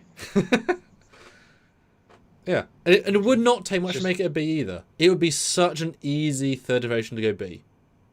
Wouldn't need much at all, in my opinion. Yeah, and I see what you mean about the height on the, like if they made the front a little bit taller and it kind of sleeked back instead of being straight across like that. Yeah. What do you guys think? ED209. Better but still a D? It's definitely better than the Cage Laser. Sorry. I think that's clear. Yes. Yeah, I think that's fair. Yeah. Better than the version 1 for sure, Thomas. Yep. I would love to see another version of this. Just remove the flip, you'd have a solid phaser. Solid phaser. Yeah. But guys, your final decisions are with what you guys determine. let us know. Or just say hi. Yeah, and this reminds me, Ooh. we have 120 people here. We do. Amazing. Thank you so much for joining us.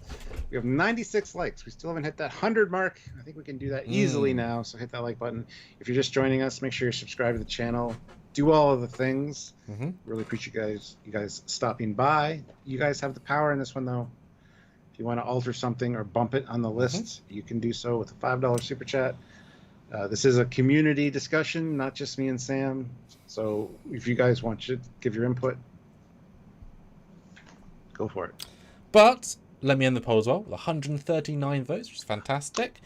What was your favourite era of design? Now, this is, of course, is the length of time as productions, the art design of those stars of film, TV, so Cage up until TOS Movies, TNG until Enterprise, which is the Berman era, Kelvin timeline, and the modern era of Trek. The winner by a decent majority is the TNG era, so TNG Movies Enterprise, with Cage TOS Movies at second place at 37%, 52 for that one. Modern Trek 10%, and there's a lot of variety in Modern Trek, so it could have been higher.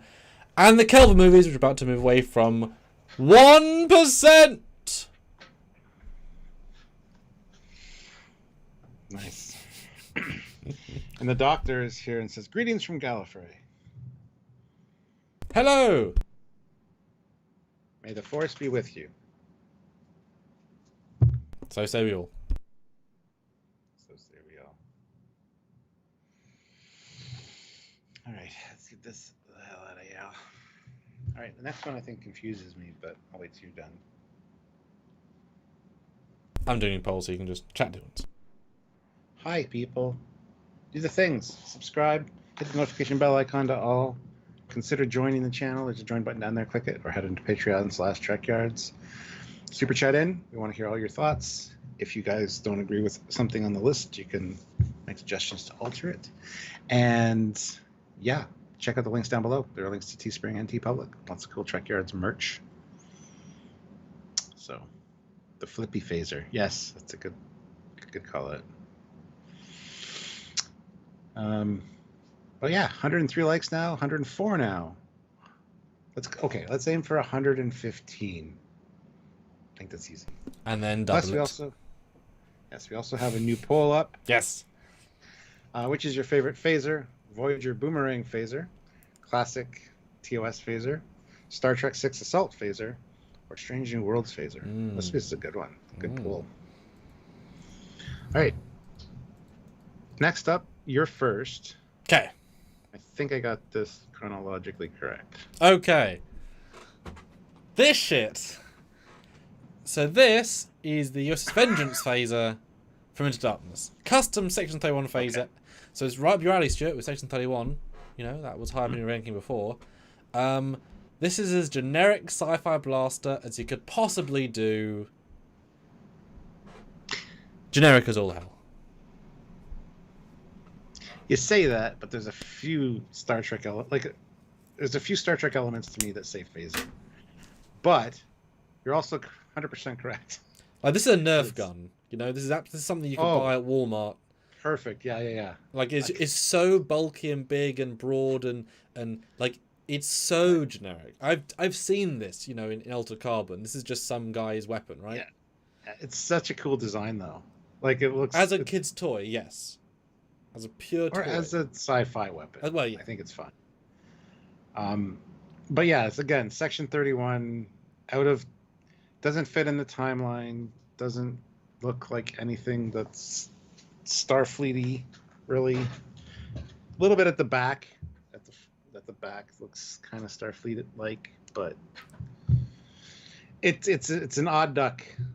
This is a really bad one for me, actually, because I really absolutely love this design, but hate that it's in Star Trek as Section 31.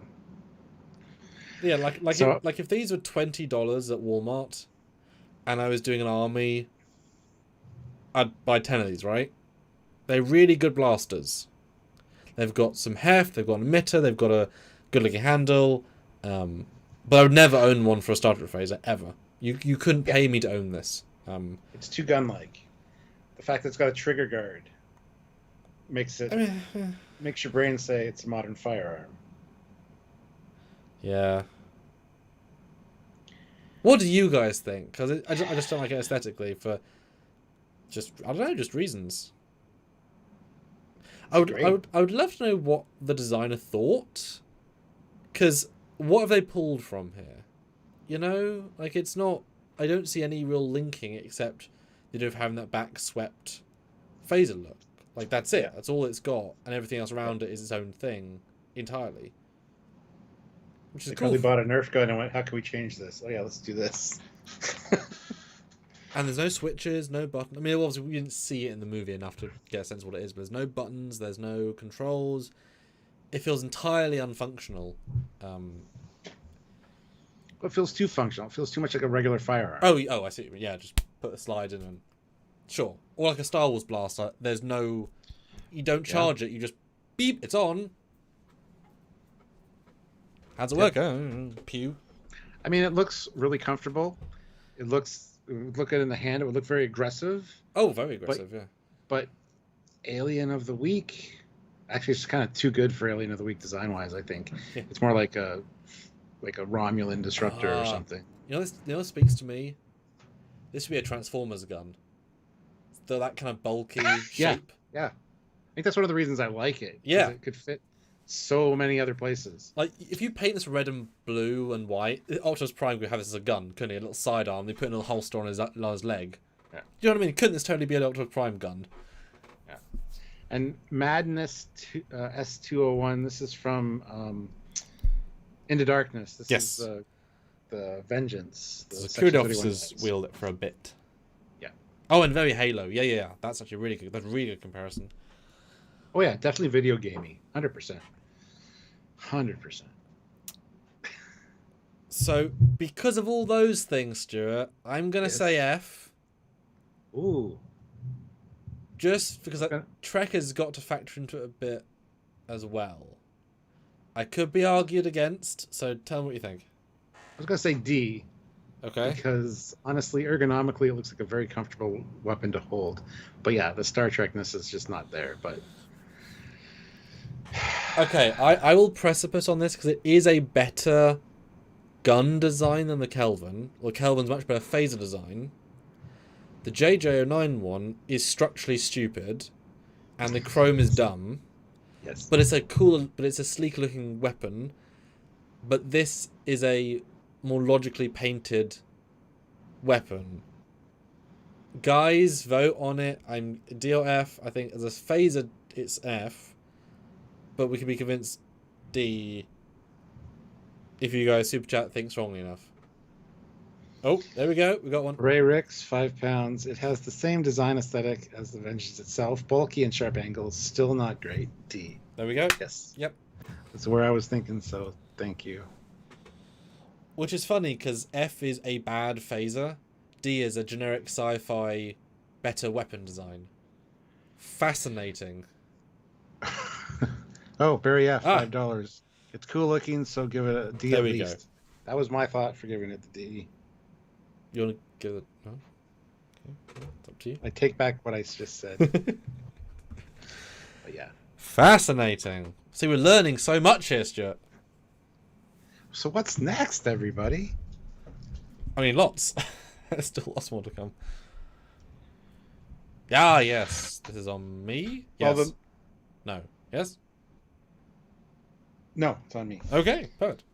This is the motion picture phaser, but this is more accurately the Star Trek 2 phaser, because it was in both. Different color scheme, different buttons. And it's also famous in Star Trek 2, even if it's in 1.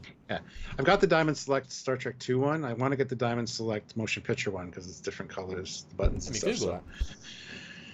So. This one is super comfortable to hold. It's got a big-ass trigger on the front.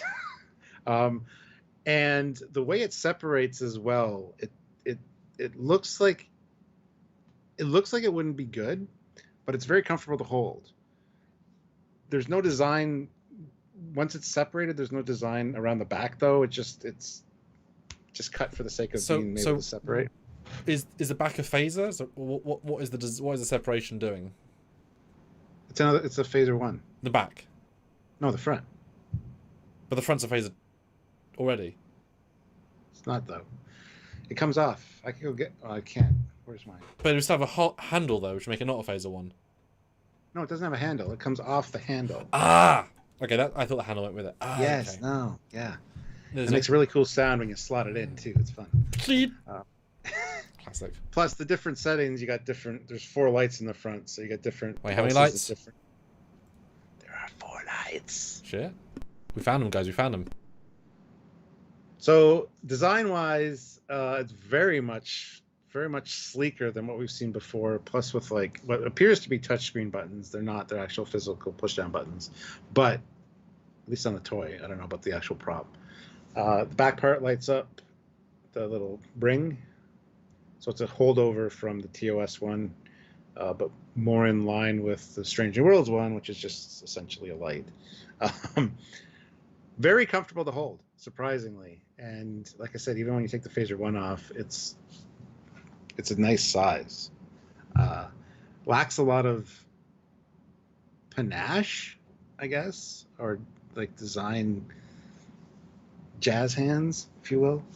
But it works. And it actually looks good on like on a hip. I've seen them on hips before, and I think they look really good. I don't know how they attach them, but I didn't know how they attach the TOS ones either. This one, I think, mine's more of like a coppery color though, which is more in line with the Star Trek 2 one. And it's got a nice holographic like stripe on the side. I don't know. I like these. I'm not quite sure where I'm going to place it in the tier list yet, but I want to hear your thoughts on it.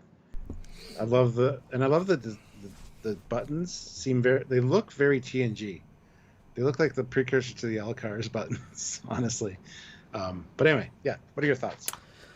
So this is a funny old one because it's that true in between all of the different styles. It's actually less gun looking than the TOS one because it's kind of just a big shape. Yeah. Simple and sleek a la advancement of tech. We haven't become a 5,000 button society. We've become a 0 buttons touchscreen or on button, volume button, touch. So it fits better with the advanced aesthetic. The clean silver is very 2001. The buttons, I think, work really well. They're just enough. I think fewer and it feel like a simple prop. In fact, it kind of bristles with buttons in one placement. It gives it this powerful feel.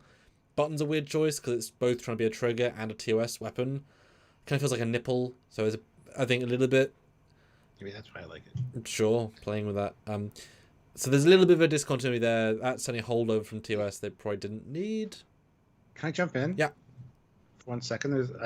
It's been bugging me. It reminds me of something, and that's what it. Oh, I can't see it because it's hidden behind everything. Jesus Christ! This is what it. Oh my God! Now it's behind everything else. That's what it reminds me of, shape-wise.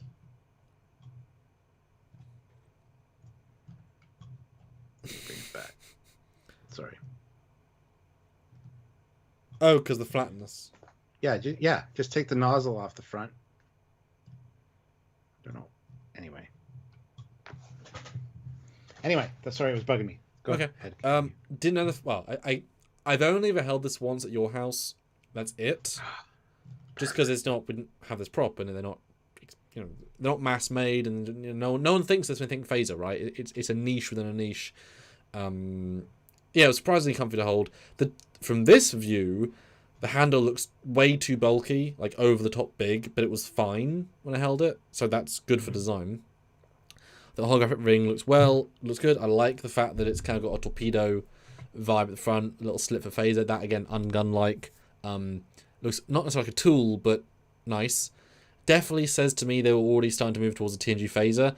If you took the trigger off, you could and give it a slight curve at the back. It's a TNG phaser. So I appreciate the evolution towards a less gun. We're getting there. I like it. And the fact that the front comes off phaser 1. Odd that it's just a slice in the middle. That's certainly a slightly odd thing, but to have a phaser 1, cool. It's definitely one of those minimalist, better than the sum of its parts. It shouldn't work. I think if you removed any piece, it wouldn't work as well because it needs all the little things to help it come together. But it has got them all.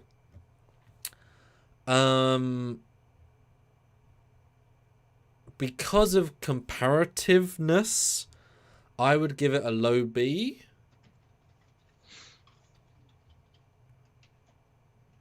To a mid B.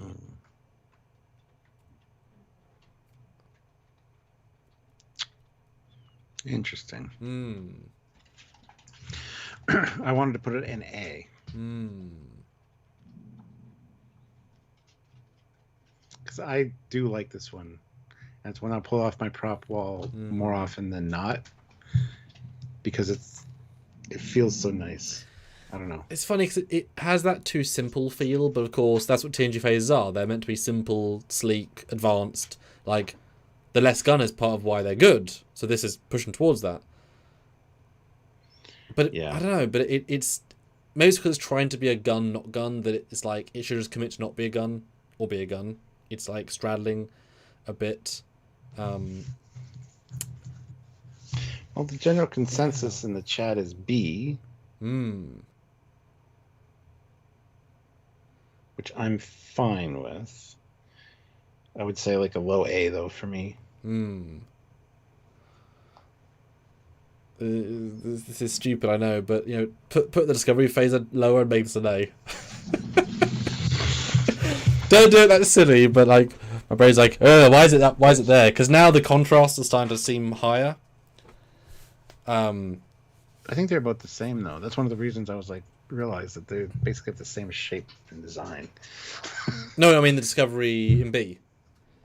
Okay. Because now we're starting to see what's A, B, and C. They feel more.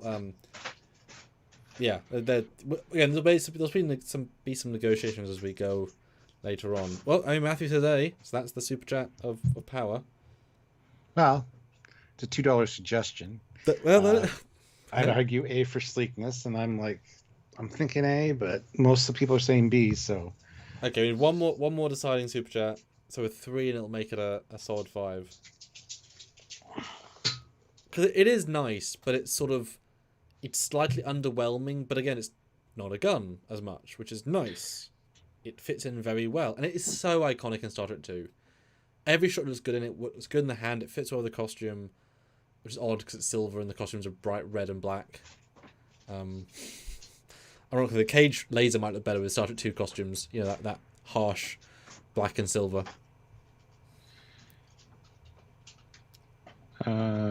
The doctor says my resin prop has a rectangular flat button, not a protruding trigger. Well, this one, the whole thing that you see at the front there is the trigger, but there's that little, and that's the same as on my Diamond Select. So, but yeah, that's some C's now. Woof. Okay, we need a super chat to determine it because it's like all over the board between A, B, and C now. So I'm really happy with a B at that point because that's the average of those. And I think there are ones on this list coming up that I like better than this. But it's also, this is very Star Trek to me. Well, it's very Gene Trek, which I like. That says to me what he was trying to do. It has lost that tool vibe. But again, it moves towards TNG, which is a general shape vibe of just like functional, functional. As the doctor says, Dan says, someone in Forbidden Planet once said they had more of these because people bought less.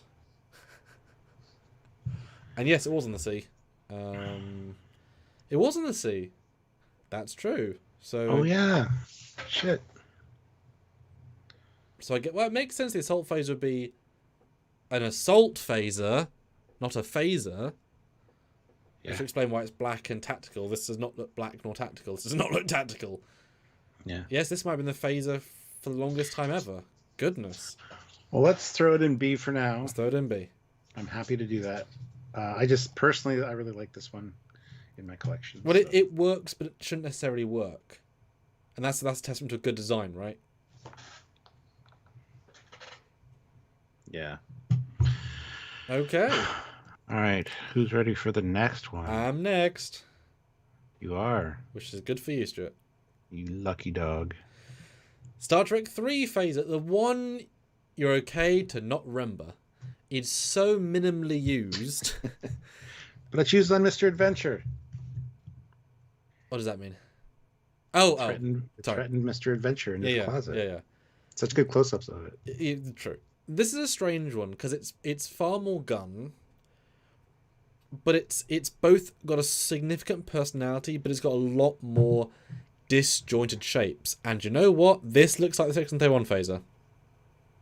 That's what I was saying all along.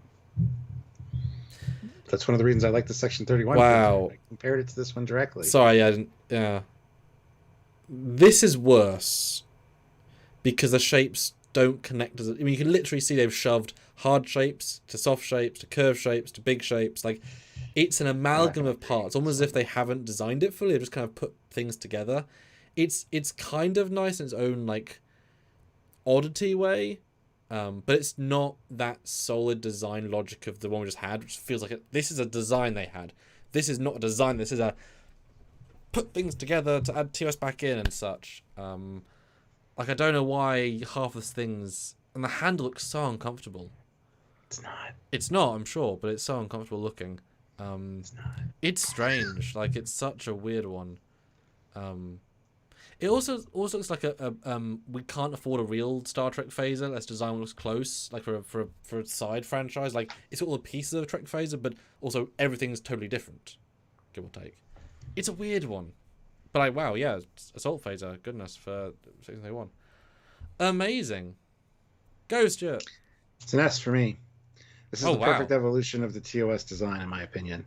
Plus, it is super comfortable to hold. Again, I've got two of these. I got a resin one that I made, or I painted like 20 some odd years ago or more. And then I got the Diamond Select one, which I had to look for to actually get. And I absolutely adore this one. Plus, when you take that phaser one off, there's like a chaser light. There's some really nice details on the phaser one. I see what you mean by it looks disjointed. But it's one of my favorite designs. It's like, to me, it's like the perfect evolution. Actually, it looks like the perfect evolution of the Strange New Worlds phaser, to be honest. But yeah, it's close to that in the TOS one. Yeah, but in a lot of ways. Oh, for me, it's an S. It's my all-time favorite phaser besides the TOS one. Can you say why? Like, if there's a reason why, like specifically, like a technical reason why. Because it's so sleek looking in the movie. It is. This picture kind of doesn't look that great, but like I said, I've got two of them. I should go get one. It is just beautifully. I don't know. To me, it's the epitome of phaser design and a perfect evolution from the TOS one. So for me, it's an S, just right off the hop. Wow. A few people agree. The doctor says it's his favorite too. It's 4. It's in 4. It's in 3 though. And 4. It's also in Next Generation. Yes, yeah. In Last Mission, Final Mission, it's got a twine wrapped handle. But yeah, for me it's an S. William Day says put it next to the Section 31 sleek one. You want me to pull up that picture? Yeah, that's why I said I like the Section 31 one so much, because it's the same phaser, just more jointed. This one's disjointed. They've there. Look at that beautiful picture. No, let me fix that up. Yeah, do that. I mean, I never saw them together, because this is what I was thinking a second ago. The cowling, like the fact that the cowling stops and becomes a hard edge, like that. If that was continued, it'd look better. That's Section 31 phaser. Like, they've done that. I still don't like it. Weird. I would probably set a C because it's just disjointed. Like, it's disconnected. Like, it's okay. It wasn't used really. Ever. And Kyle Wong throws in £5. Ooh. Happy New Year's, chaps. Happy New Year. Happy New Year. Did he place it? No. Oh, you could have scored us. I mean, put in the chat. I want to know what you guys think. Any super chats are determined. For me, it's easily an S. I understand that, yeah. Always been since I was a kid. This was like once I saw it, it's like that's my favorite phaser. I love the TOS one to pieces, but this one is just it's where it's at. I mean, fascinating, yeah. Daniel Hall says S. We got some A's. Stuart Perry, Madness. William J says B. Best he can do. I'm disappointed in you, William J. This would look so good with your Monster Maroon. Yeah. Shea Locomotive Productions S. Dave Moon B. Doesn't it bother you the way the top phase is just kind of shoved on the top? It's not even integrated well. There's a little latch that goes over. It's kind of like an afterthought. I mean, now you say it, yeah, but I love it. I don't care. And how thin is I the... used to have it here all the time. Yeah, because I'm trying to visualize how thin the handle is. 'Cause it looks like it's so razor thin. Although I will say, I like the button on this as the trigger. That I think that shape, the flat rectangle, works really well with the flat rectangle. Like they've cut out a hole to put the hole for the like. That's logical. Also very comfortable, yes. Yeah. Super interesting. This is very divided, so I guess the super chat's gonna. Yeah, I mean, I'm leave up to the. Oh, there we go. Ray Ricks, £5. A tier. I There we like go. the design, but not quite S. Nice and sleek. Okay. Fine. But Stuart, we can negotiate and re-trigger at the end. So I do think No, I do think we're going it's to get fine. some. No, that's just the initial rating. No one else likes it, so I'm just gonna. You got a few smile. S's, Stuart. You got some S's. Thomas liked it. No, this will be an interesting thing. So I think once this contrast factor will make us move some things. I think because this is an interesting list. This is nowhere near as ugly as the Strange New Worlds one for me, and it's an A tier for Christ's sake. So I don't know, but that's just me. Like I said, we'll negotiate at the end. All right, next, which is my one. Another one of my favorites. Whee! Assault phase, the most gun of gun. It's so much a gun. It's literally got a magazine from a gun. It's literally got a trigger, a select switch of a gun. I mean, it's literally got it's got literal elements from Beretta 92 in it. It's a gun, but a gorgeous assault phaser, very on Star Trek. You know, you can't get more. I'm gonna kill you, person. But guess what? Can you hold on for 1 second?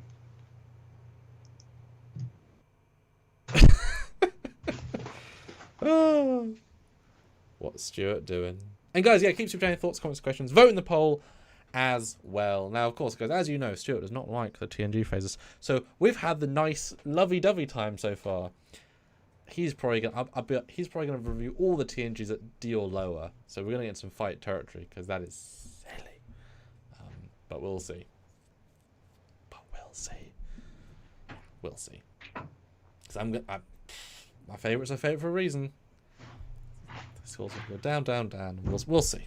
We'll see what happens. Yes, Redliner, absolutely. It's all part of the same evolution. Definitely stuff in room. Yes. Lance was in Star Trek 5, and then mostly in 6. This is the phaser that was used specifically when they went into Chang and Gorkon's ship to shoot and kill Gorkon. Famous. But it was first used in Star Trek 5. They go Nimbus, and they blue laser up, and they shoot the lights. It's not in that much, but it is in there. You mostly see the, what do you call it? Pebble firing guns. Yeah, I could buy it as a SIG pistol grip. Why does the phaser have a side lock and a decocker? Because it's a gun. Although in fairness, the front does move and the hatch the thing does do a thing, which are semi-functional. Sorry. I'm back. Okay. You alright, Stuart? Yes. Excellent. So yeah, it does exactly what it says in the tin. It looks like a shooty pure assault phaser. It has a robustness. It is a slightly oversized phaser. I have the master replica. It is actively bigger than you think it needs to be, because it's clearly designed to be like the AK-47, survive a tank. Like, this thing will just live and survive. And so it's a different category. I love the emitter. I like the fact the thing slides forward and has a little stupidly small ditzy phaser. Is cute. I do like, even though it's silly, like I say, to have put the magazine in and it goes, so clearly reloading it. Thank goodness they didn't do the full slide action. That'd be embarrassing if a Trek players did that. But you can make it go forward and then go back in, so you can kind of replicate that. But look, it doesn't go full 4. But it's comfortable. Bit big though, and the trigger's really good. I really like the trigger. It does what it says in the tin. Assault phaser. It's assaulty and phasery. Now you say it's big, and I've seen the Master Replicas one. It is big. Mine's not. Oh no. Oh, is that the not the toy one? That's a 3D print.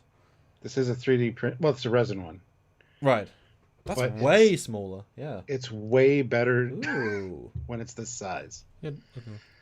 Yeah. Yeah. This is the Master Replica one. I think is too big. It is accurate though. I've seen the original. I know it is. I know it is. This is so beautiful. This one. It's just. And the way they've done the imprints on the top, the little grey things, it kind of like deforms the plastic a little bit, so it kind of gives it more of a texture. Fun, yeah. It's a little bit sleeker, I think. Anyway. Yeah, they've tweaked it a bit to be a bit sleeker, yeah. So this version is fantastic. The Master Replica one and the actual prop is a little big.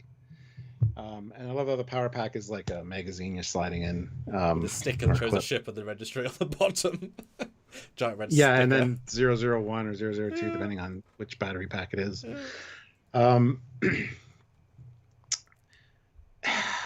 Yeah, the tactical assault phaser. I love this one for different reasons. Gosh, so many caveats here, Stuart. Where's the excitement I was expecting? This is the one everyone's waiting for you for, Stuart. And then you got the Sergeant Fawn instead.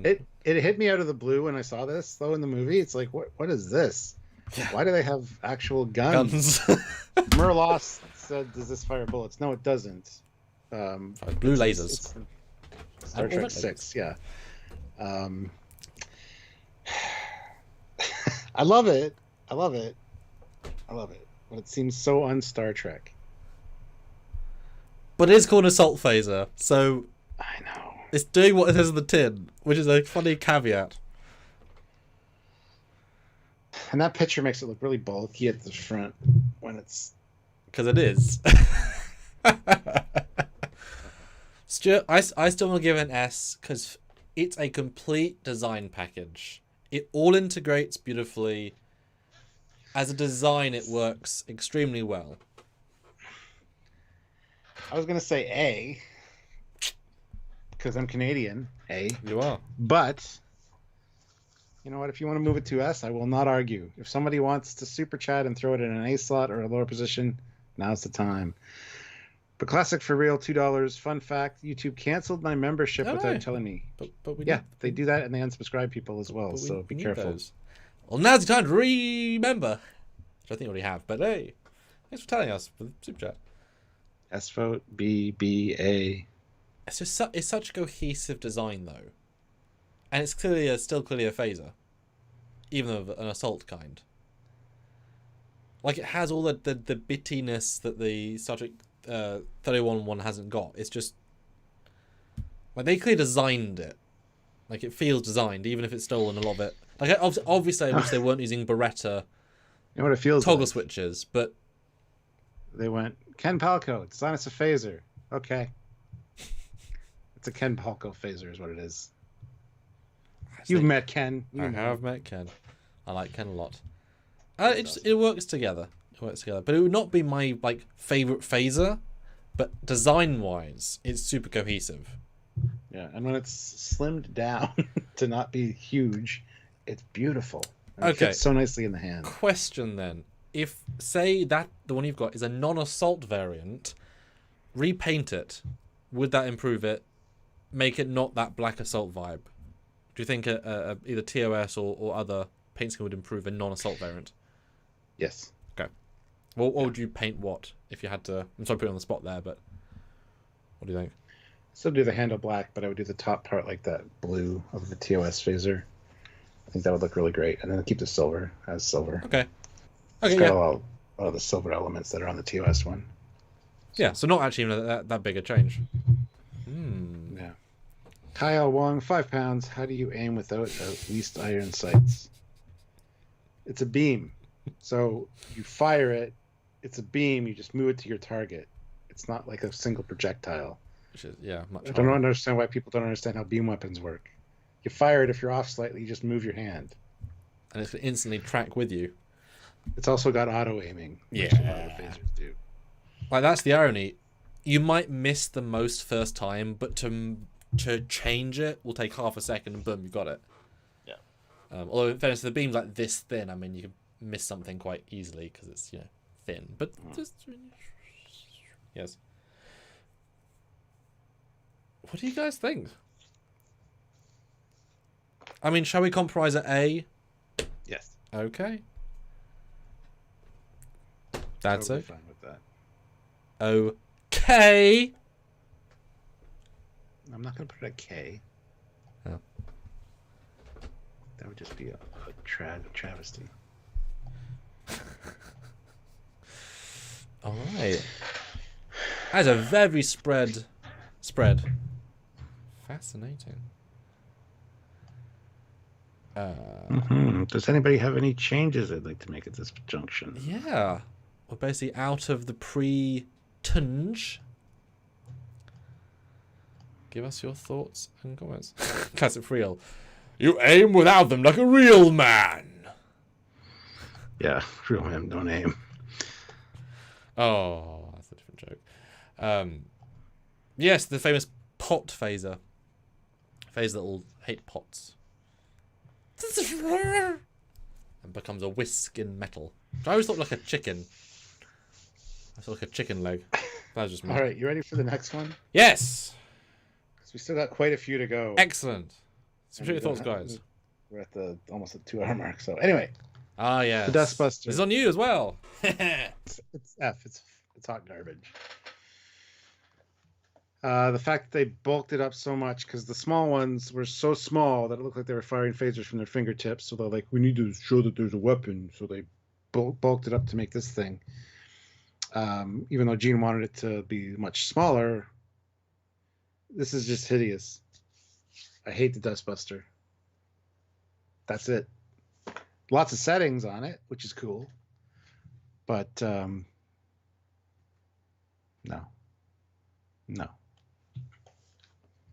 Okay, welcoming the non-gun things. Moving forward, they are now tools. They are now things that you don't want to shoot, etc. This is the big version of the little cricket. It is overblown, but I think the emitter is really pretty. I think there's a lot of the emitter looks nice. power there. I obviously this is the introduction of the 2-button upscale. The first time any phaser like has had a proper emitter scale, which is nice. And I love the color scheme, the simple off grey with little shiny bits and the black ribbing of the handle. I have held one. They are surprisingly comfortable. They're surprisingly well sized. They are better in real life than they are in the show. But they're still unfortunately a product of their time, which was bigger because we can't fit electronics in a smaller prop. Right? Like there's at least that level of robustness. They're certainly the worst of the TNG phasers, but I prefer them to everything in F, and I prefer them to certainly to the Kelvin phaser. I think it's probably higher to me than the Cage. I'll go D, but I certainly prefer it to the 3 that I've just said. Cage because it's classic, but I think this is there are more design parts I like in this than the Cage laser. But that's a personal preference for you. Just like the Star Trek 3 phaser was a S for me. Yeah, well, like I said, I like the emitter, I like the ribbing, I like I like 3 of the main design elements. So that's a lot of the design pieces. Yeah. A lot of people saying are D or F or it's garbage. So I don't know. Yeah. I mean, if I actually held an actual prop size one, I don't know how. I'd probably really comfortable. But they just look so. Ugh. Looks nicer than what's F and F though. Looks like a Star Trek TNG phaser that's bloated. Yeah, I'd still say F. There you go, guys. You vote. Yeah, help us. Kyle Swinderman, $10. Thank you. I'm with UCAP. 3 and Assault Phaser should be S tier. Oh. Also, how do you explain no sight for the Burst Phaser that we don't see beams for, a la Disco, Star Trek Picard, Kelvin, and so on? Because they don't exist in the real prime timeline. That's why. That's how I explain it. Because they also auto aim, obviously. So should I use this $10 to bump one or both of those up to S tier? Yes, clarify. I mean, technically, I guess both could be the logic. I guess in theory that's what he did.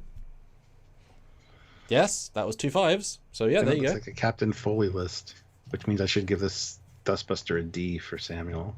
I mean, at least a D. I mean, certainly, it's so much nicer than the Vengeance phaser Right. as a Trek phaser. It's not, but okay, we'll put it in D.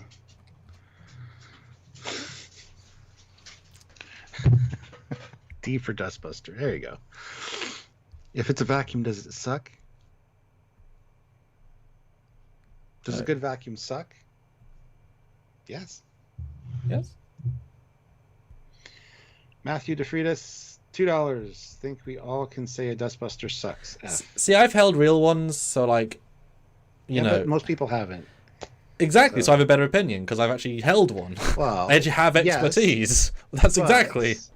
In a community tier list. Oh no, they can outrule me, but I have more experience than them, so I actually have a better knowledge. So I have a more good opinion here, but they can obviously overrule. But that's only a 2, Matthew. But my opinion doesn't matter because my stuff still got put in A tier. It's funny how that works. I mean, we compromised. Yeah.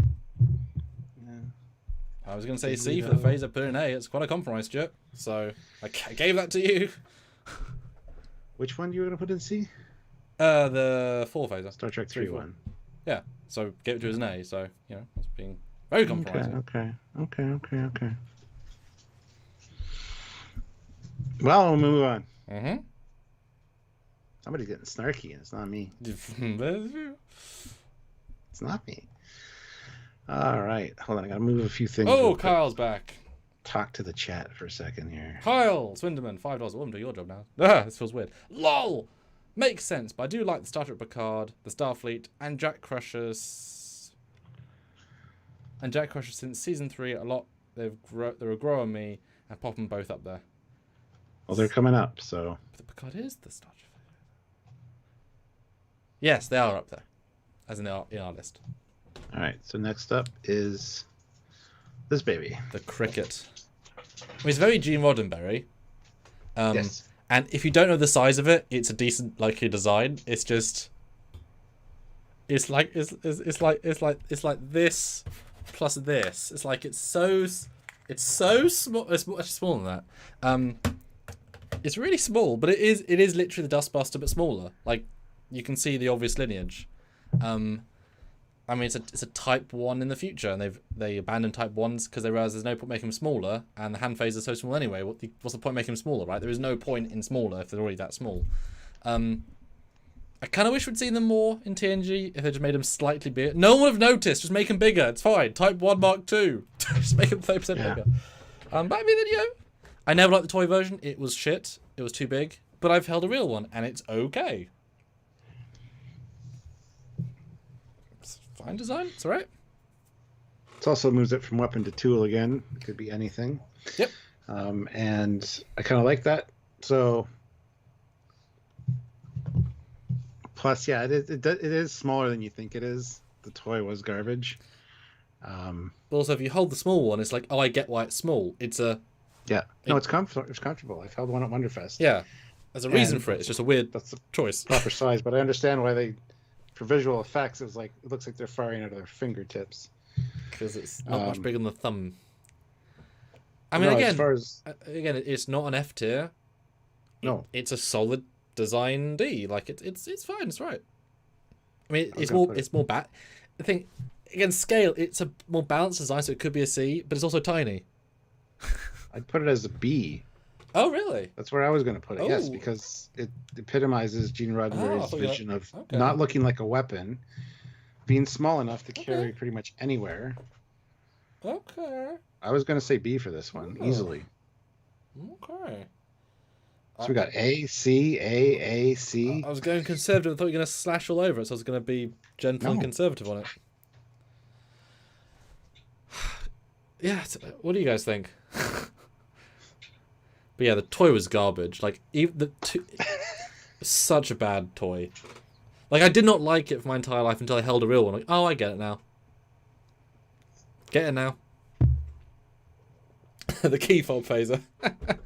Yeah. Oh, exactly. Yeah. It's the Grogu of weapons, but not cute.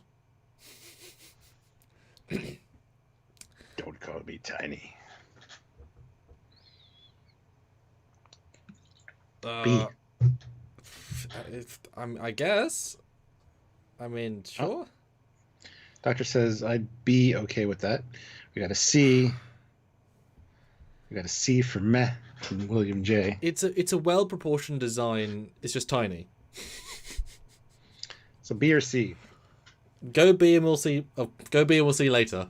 But C with an S-E. Fascinating. Yeah, it's a nice idea and departure from what had come before for sure. So, do you think it would look good in a fan film with high definition so you could see it? No, fan films all look like shit. Yes, of course it would.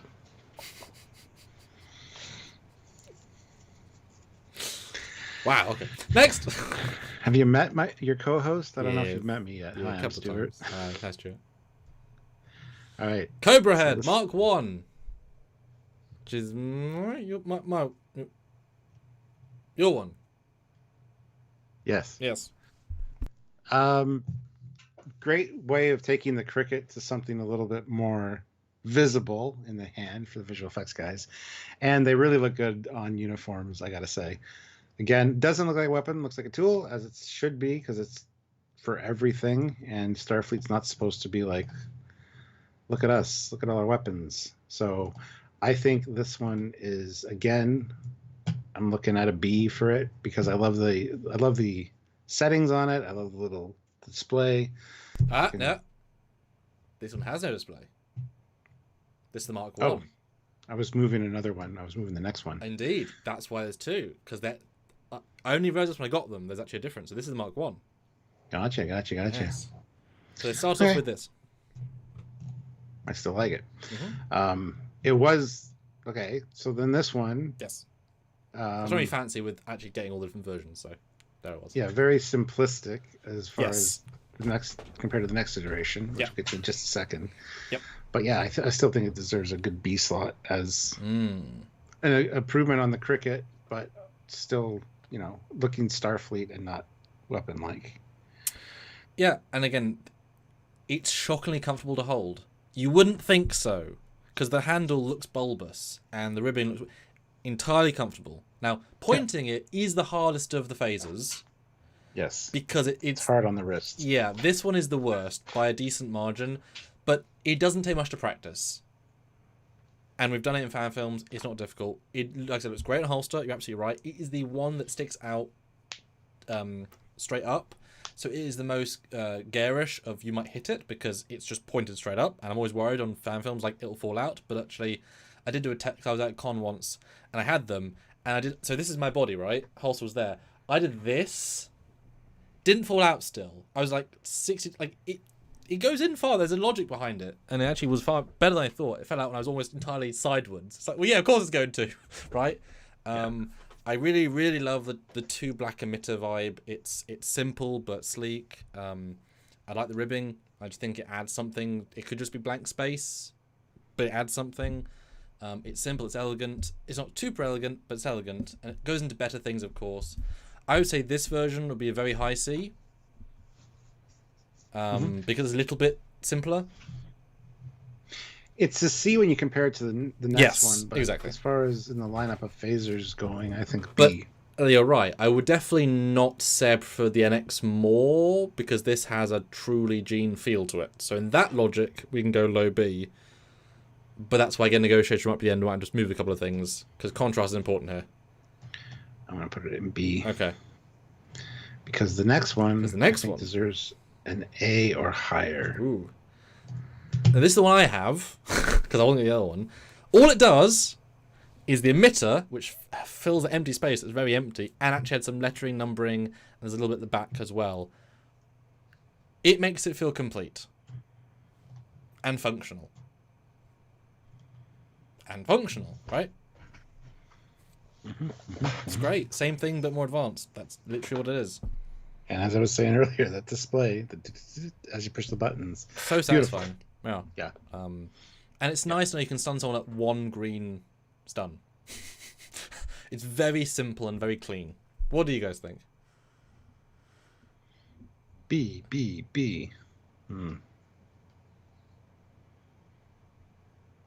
I want to say A for this one personally, but I'm still biased with how I remember as a kid holding the toy version. The real one is much better. Like that, I've got to separate those in my head. I mean, well, we got what people think. Barry F that said that's the one I wanted on S actually. Agree S. Oh. Slap an A on that. A++. Also, there's two super chats, Judge Rez. We skipped. Yep, I'll get to those in a second. Perfect. S A C. Let's get back to the super chats. Kyle Swinderman, $5. Thanks so much.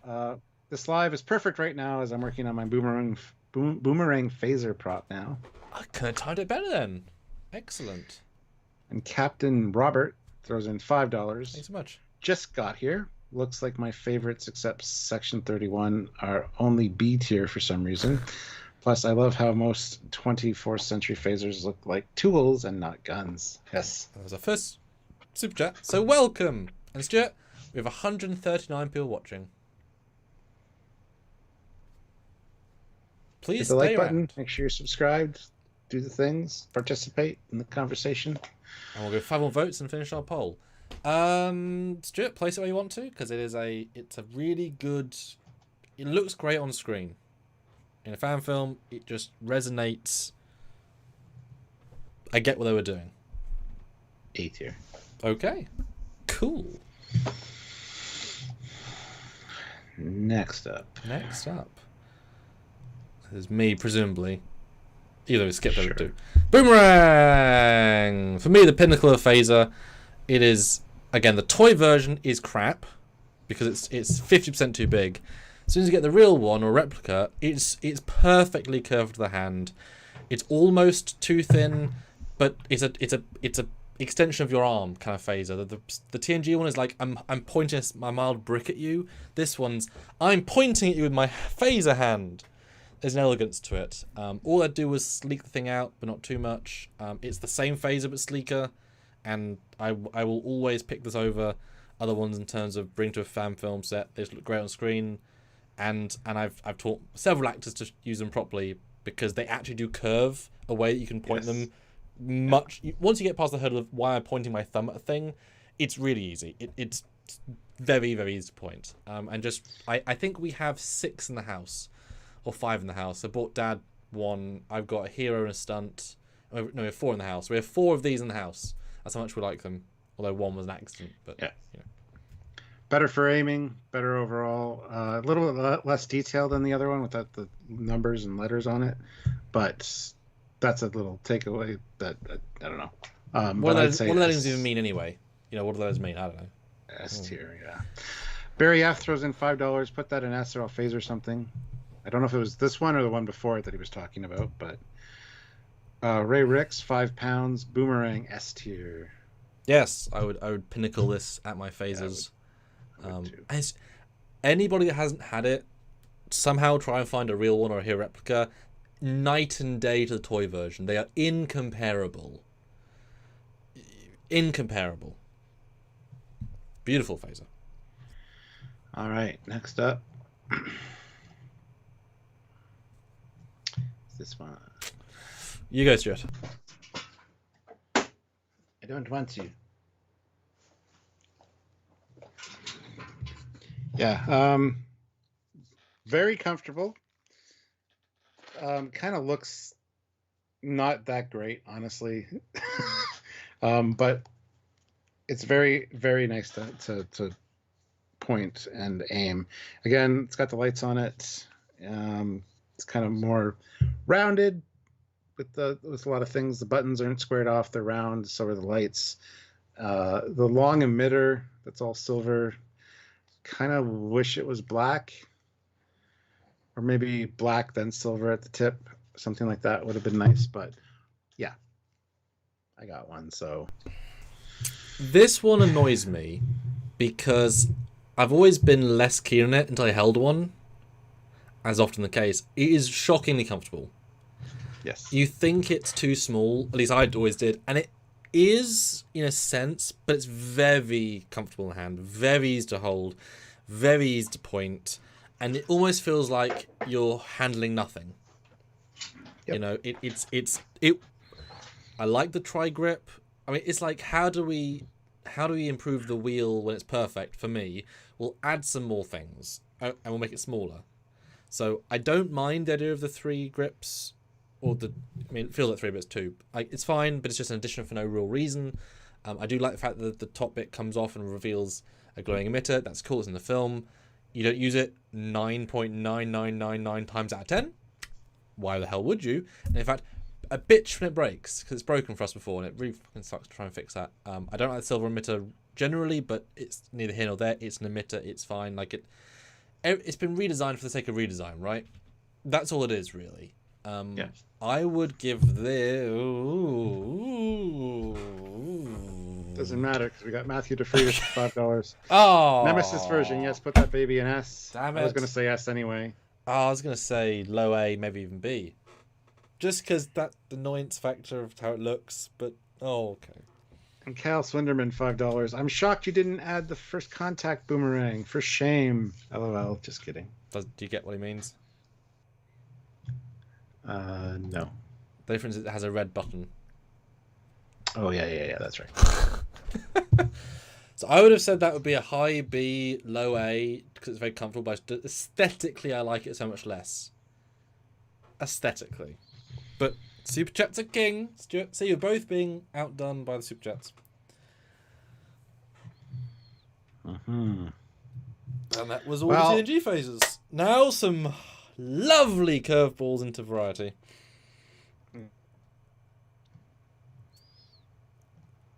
Way too big, but there you go. The Prodigy phaser. Fan models, so pinch salt. Of course. I remember it looking better. I do love the display on the Prodigy phaser, and I love that it's something new. Like, there's a lot to love about Prodigy. I really like the phasers. I would love Playmates to make them, but I don't think Playmates is going to do that now. So, I would have loved to have one. I like the look of them, and I think they're like sorry, it's the display screen for me that gets it on this one, which we don't have a picture of, unfortunately. But I haven't held one, but I can assume that it's comfortable. I think the Prodigy. I couldn't even guess. It's so weird, right? I don't even know how Yeah. how it would feel. Yeah. William J's like, wow, that is bad.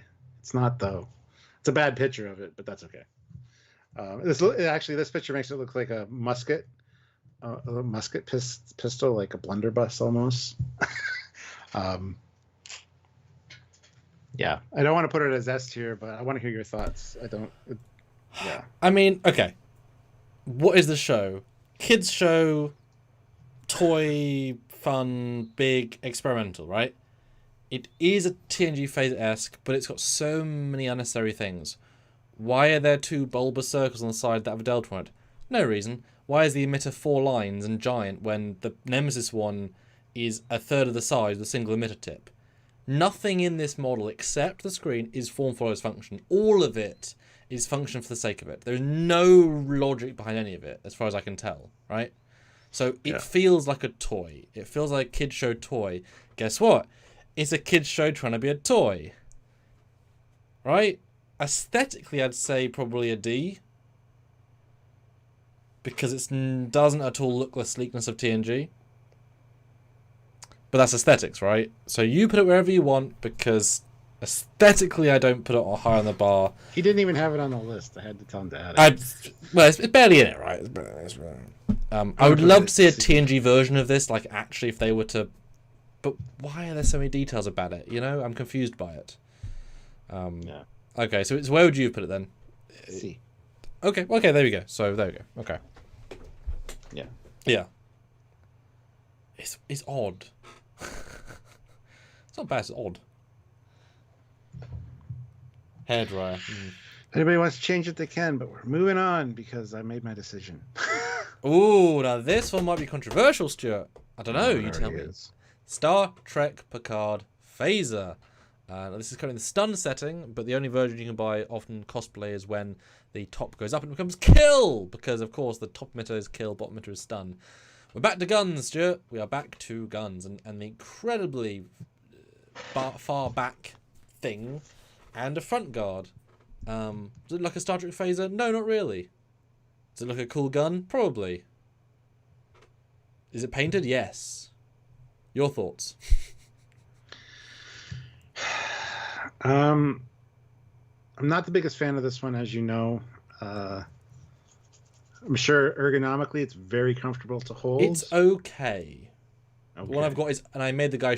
So the guy made a print. I made him make a smaller one because it's not. Cause actually, I had the right sizing, so I told him to make it the sizing. It's okay. The back thing hits you in the hand a bit. I was just gonna say that it looks like it might, and It's weird. I hate it. Okay. Once I hold it, it might be different. It's one of those things. It's a good generic sci-fi weapon, in my opinion. It is. Oh, it is. Put in dark matter. Perfect. But not phaser. I'm sure John Eves designed it. I'm trying to see the lineage. You know, I'm trying to see it. I can't really see it. I can't. No. If anything, it looks like. Oh, the Vengeance one.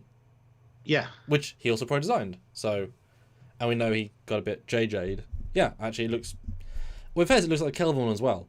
No, it does look like the Kelvin one, doesn't it? No, not the Kelvin, the Franklin. Which is the last phaser he designed. The one beside the cage there in the tier list. Yes, but also the one above it, the one that's above the Mako one. It's got the same forward front bit, the same sweep back, So now it's Kelvin. You put it into the Kelvin, it's Kelvin now. Old Kelvin. Well, not old. Yeah, well, it definitely feels Kelvin. Yes, absolutely. Because he did a lot of Kelvins. I know Patrick didn't want phasers. They wanted guns again. I get it. But wouldn't it have been cool, Stuart, if they had made this so that you could use it as a normal TNG phaser and then slip a handle onto it and make it both? Wouldn't that have been the most amazing design choice? You know, you pick how you want to ergonomically hold it. Wouldn't that have been cool? Yeah. Yep. Yep. Romulan Disruptor. Yeah, very Romulan Disruptor, actually. Right, Romulan. Yeah. Oh, absolutely. Yes. Yeah. Or a price scanner for Walmart, Mr. Captain says. For a Romulan, it'd be very high in my list. Yeah, actually, I would agree. It'd be very high. For as it sits now, it's a D for me. Okay. 3, 2 on this or Dustbuster? This. Okay. By a big margin or a small margin? Very small. Okay. Yeah, I'll agree. D, but I could be convinced to do as a C, because I have shot with one before, and it looks good on screen, but not for the reasons of Trek phase, just because it at the angles I did it looked nice. So if I want to make it a C, I will agree to this. But then do I enjoy it more than Prodigy Phaser? Yes. But the touchscreen, as you say, more functional, like a tool. Oh, guys, let us know.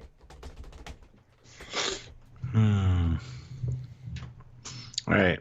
Well, while they're letting us know if they Yeah. want to change it, we'll go into the next one. Stuart, Jax. that's on you as well.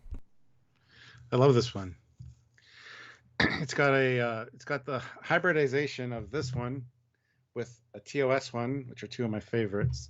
And gotta love the light up elements. It seems cobbled together, but at the same time, it works. It looks good on screen, and I definitely want one. So for me, it's going to be a pretty hot. It's probably going to be an A. I don't think it deserves S tier, but I think for me, it's an A personally. Captain Robert, $5. Mixed feelings about this one. bought one. Feels weird, looks weird, B tier at best. You talking about card phaser, yeah. Oh, the Picard. Okay. And also for Super as well. God, you guys are really jumping in. You guys keep tuning to our lives. We do these things all the time. Every week we're going to do a ranked. Some really fun stuff still to come. You guys have been great joining so far. Keep joining. This is a lot of fun. You guys are here to integrate and talk to us. Yes. Yeah, this one, we both gushed over it, right? We were there. It was this last year. It is a definition of a kit bash that becomes its own unique piece. Now, this is obviously a fan render, because I wanted a clear white view, so it's not identical, right? But we remembered, we saw sort of 6, TOS, all these things are so literal, but it actually works. Now, I do not think would ever be a standard issue phaser, because it's too cobbled. But it actually works really well. And even the silly juxtaposition of the front emitter and the shroud, it has a charm in this body and on screen. It had a charm. I would say a respectable high B. But I could be convinced to an A with a super chat. I'm on that line. Well, I'm saying A. Let's see what everybody else says. Because I think its lack of cohesiveness is because it's literally not a cohesive piece, right? Like that's it, that's one of its things. But I would say it's probably right up there in my B's if I was being it up. Well, we got an A or a B. A B. It does have A tubes. minus. Yeah. A. No imagination. C. Where's A practical? from Ozzy. He built out all the phases. That's cool. William J., whose opinion I trust very much, says, I love this phaser. It's a kit batch, but it's fun. A for me. This is where I wanted to put it. And also, you can tell they had fun building it. Something about it saying it says fun. Like, the model maker had fun. Yeah. I'm very happy to put it at an A. I'm right on that line. Any super chat would get me over. I'm right there. A, B, A, B, A, B, A. Oh, Lucky says it's his favourite phaser. Oh. Oh yeah, that's a great comparison. Looks like Mando's custom N1 from Mandalorian. Yes, that's a really good. That's a good summary. Coherently incoherent. Yes. We'll put it at A until someone judges, because I'm right on that line. Yeah, I'm fine with that. But if you want to put confirm A or B, whatnot. Because we got to get going here. We got 2 left. And a couple more super chats, and we are golden. So keep putting your thoughts and comments. Ah, yes, 29th century. Now this is the future phaser, Stuart. It's a future phaser because it's futury and phasery. It's got a point. It's got a handle. It's the future, baby. Cool. I mean, it fits with the art design, right? What is it trying to do? It's trying to be a Prometheus phaser, and it's trying to. Well, it is. Yeah, it's trying to be a relativity phaser. Yes. Is it the future? Yes. Does it speak to sci-fi? Yes. Does it speak to more advanced? Yes. It does what it says on the tin. It's too pointy, obviously, but it does what it says, and I have a soft spot on it because it does what it says on the tin. Hot take. I want you to just picture this for a second. Paint it Cardassian colors. It's a Cardassian weapon. It's even got an obsidian tip, like the obsidian glass that's black. So it's an obsidian order weapon. How do you know a Cardassian didn't design it for relativity in the 29th century? He's part of the Federation then. I don't. But Exactly. It's clearly Cardassian in its design origin. But it also is relativity, right? Like, there's the saucer and the... It's relatively crap, yeah. That's what I said. Ian Hodge, $1. Thank you. That's your first super chat on our live stream. Thank you. you. So much. We appreciate Very that. nice to see you all here. For me, this would be absolutely on par with the Cage laser because it's equally sort of silly in a charming way. It's the same level of silly. For me, it's right there with F, with all the other 2 that are in F. Oh. It doesn't look like anything. It looks like an ice pick. It looks like you're going to go rock climbing. Because it's the future, Stuart. I'm aware of this. Yeah. But to me, it says Cardassian. Right I off the gate, right out the I gate. didn't even think that before, but I would absolutely agree with you. But that's a tricky thing, though. It means anything with a curved hilt and a pointed thing would look Cardassian. There you go. Do you have one of these? Yes. And how's it feel to hold? Pretty good. Yeah. Is it like the Cardassian ones? Comfortable? Yeah. The only thing is that the point is very pointy. It feels like I want to hurt someone with it, but it's totally comfortable, and it's really easy to point. It's very comfortable. Okay, I want to put this in F. He wants to put it in D. Yeah, I mean, Where do you guys put it? Let us know. Super chat. First super chat. Put it where you want. Come on, make it a D. Come on. Well, you can't bump it up from D or F to like A or S. Unless like $100, then we'll do whatever you want. But that's. You just said we're whores for money. Well. SG1, it's kind of SG. It's a general consensus is F or D, so lots of F's. F minus, F minus minus minus. ASC. Oh, we got a C. F for fun. Yeah, fun. But it's just, I mean, future. F for future. I challenge any of you to design a 29th century phaser. It's difficult. Okay. For me, it would just be a little ring with an emitter. That's the 32nd century Orion phaser. But obsidian, which is a type of glass, is black. Mm-hmm. This looks like an obsidian piece of glass. So obsidian order, Cardassian. Oh my god! Ray Ricks really like this in Future's End. No accounting for taste, though. Shamelessly C. Ooh. That's super chat rules, and then we'll negotiate at the end, because this is the. Well, this is the end. We got to wrap up soon. I get it. People have lives. We're on one right now. C. Fascinating. Fuck.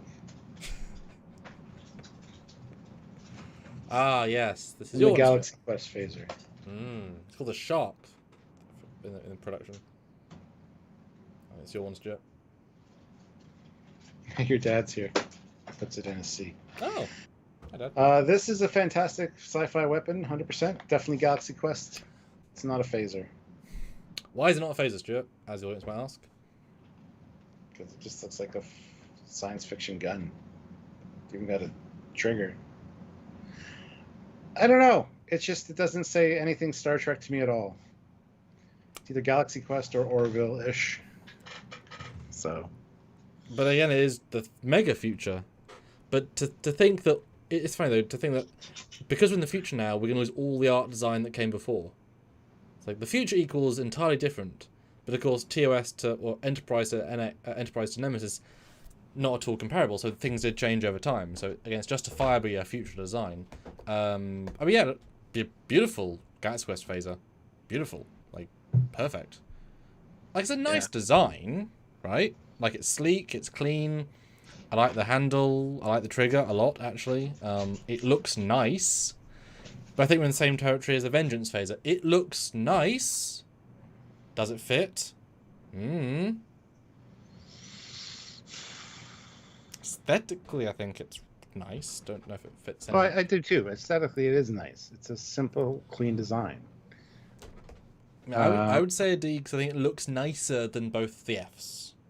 I'd put it at a C, personally. Oh, there we go. Interesting. So even though it's not a phaser, it's higher. It's higher than anything in F for me, yes. Oh, well, you said C. Anything in D, I mean. Interesting. Yeah. Interesting. Sorry, you gotta bear with me with these tier lists because I have dyslexia, so... Hey, you're doing great. Thanks. You're welcome.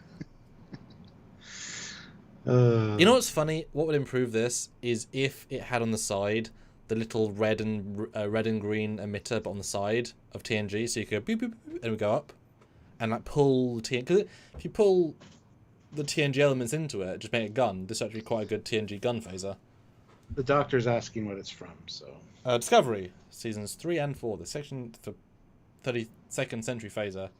Yeah, I'll go with a C, because it's nice, but very generic. Oh, and Ray Ricks throws in £5. Also not a phaser, but honorable mention to Captain Proton's blaster. That's a classic sci-fi design. I mean, D for aesthetics? It's a tube with a handle. Alright, so there's the list. Alright, so now we'll give you a couple of seconds. So screen cap that as the official conjoined list, and we can move things around in a second as we want to if anything rubs us the wrong way. I'll finish the poll. You guys are voting for any other last minute changes. With 139 votes, Stuart, which is your favourite phaser? Overall, people say the assault phaser at 32%, with a Voyager phaser at 31%, with a TOS phaser at 22%, and Stranger Worlds phaser at 16%. Damn. Interesting. Dark Lord is all Starfleet or Federation phasers, not everything else. So final fives, guys, if you can. Is there anything here that you'd think to swap? Looking at it. Any gut reactions? I still want to put the Mako gun down to D, personally, for me, but... And I'd put the Vengeance down to F.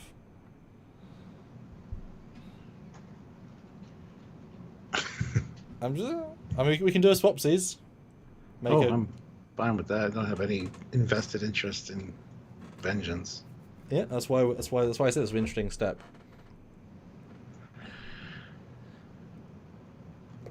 So now I feel like the Franklin phaser should be D as well, because it just doesn't hold up in the phaser category. What do you think? Well, it's very similar to Trekyards, so yep. Get the hell out of there. I'll definitely stick the Beyond. I'll keep Beyond in C. I think that's fair. It's nice. Now in retrospect, I will agree Prodigy in C because I like the screen. It feels more functional than most everything else here.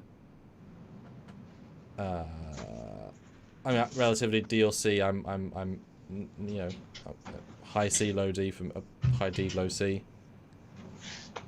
Dark Lord of Sword, we need one for rifles. It's coming. Yes. Keep your eyes peeled. Make sure you're subscribed and notified. Now, should that be an everything rifle? Or is it only like 6 things? Yeah, everything rifle. Like. Yeah. Because there's some fun rifles, but there's not enough of them. We'll do like other hand weapons as well, like disruptors. Very on T. And the 9 times it was a very on T. It wasn't very on T. Yeah.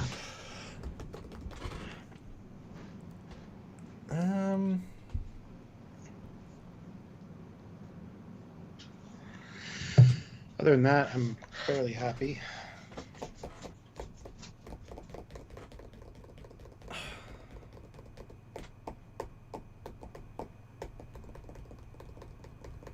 Something's bugging him. Yeah. And it's 2 of the S tiers, I bet you. No. Something about my brain, in contrast, is now saying swap the Stranger World phaser and the Star Trek 1-2 phaser. Because sleek simplicity Trek beats overly angular too pew-pewy. That isn't a radical swap, but I would think potentially that would be a swap I would make. What do you think? Like that? Yes. I kind of agree. Yeah, in contrast. I think, well, yeah, I think Stranger World still deserves to be an A.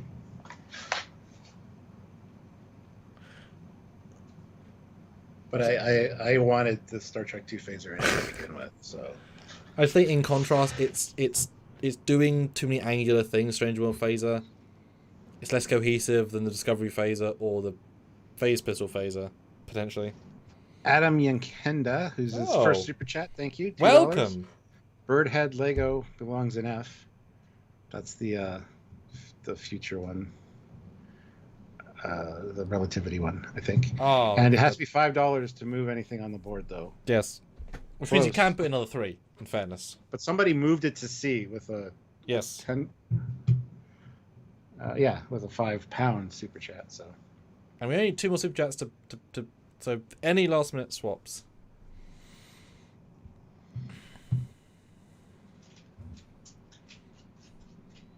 Yeah, you know what? The Stranger Worlds and the Discovery one are in the same line for me.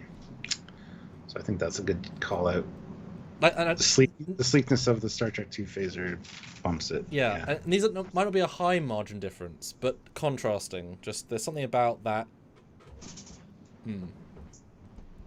Yeah, this is feeling really good to me. The only thing I would probably consider doing is moving the Dustbuster to F, but I trust your expertise on it. It's It's not that. comfortable. It's the start of the TNGs. You know, it's the start of the TNGs. It's fun to fire. It's cool. Out of an airlock. Yep.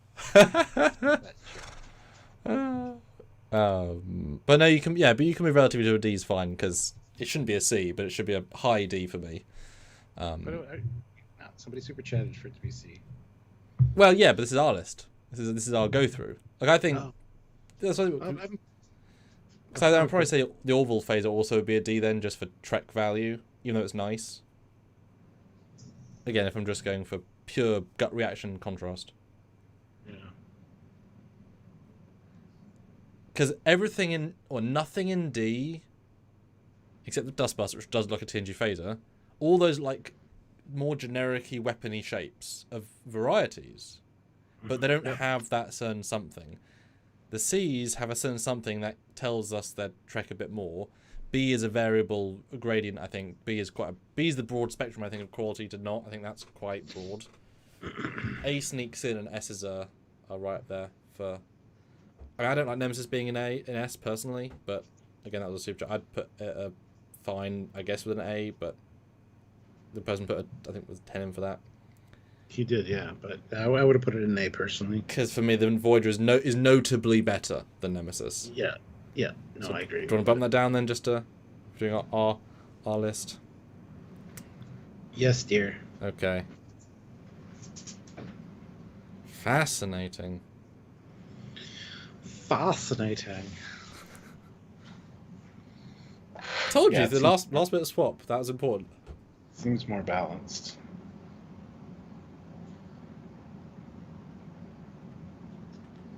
Okay, TOS and the TOS movies for the win, though. Hell yeah. Although of course the boomerang was used the most out of any of the phases. I know. That's why it's up there. Indeed. It's iconic. Indeed. The Dustbuster has wide beam. They all have wide beam, Barry. Except for when they don't. Jesus. Guys. Yep. Final super chat. Your last thought, comment, question, because Brett can now screen cap that. Matthew, it was there for the rest of the time. This is our final thought list. This is our final shuffling for us. We screenshotted the original one, so it's on the record. You guys, anybody watching this after the fact knows what you. The record has been had. Very interesting, and you know what? I think alien weapons will be so interesting, because how the hell can we throw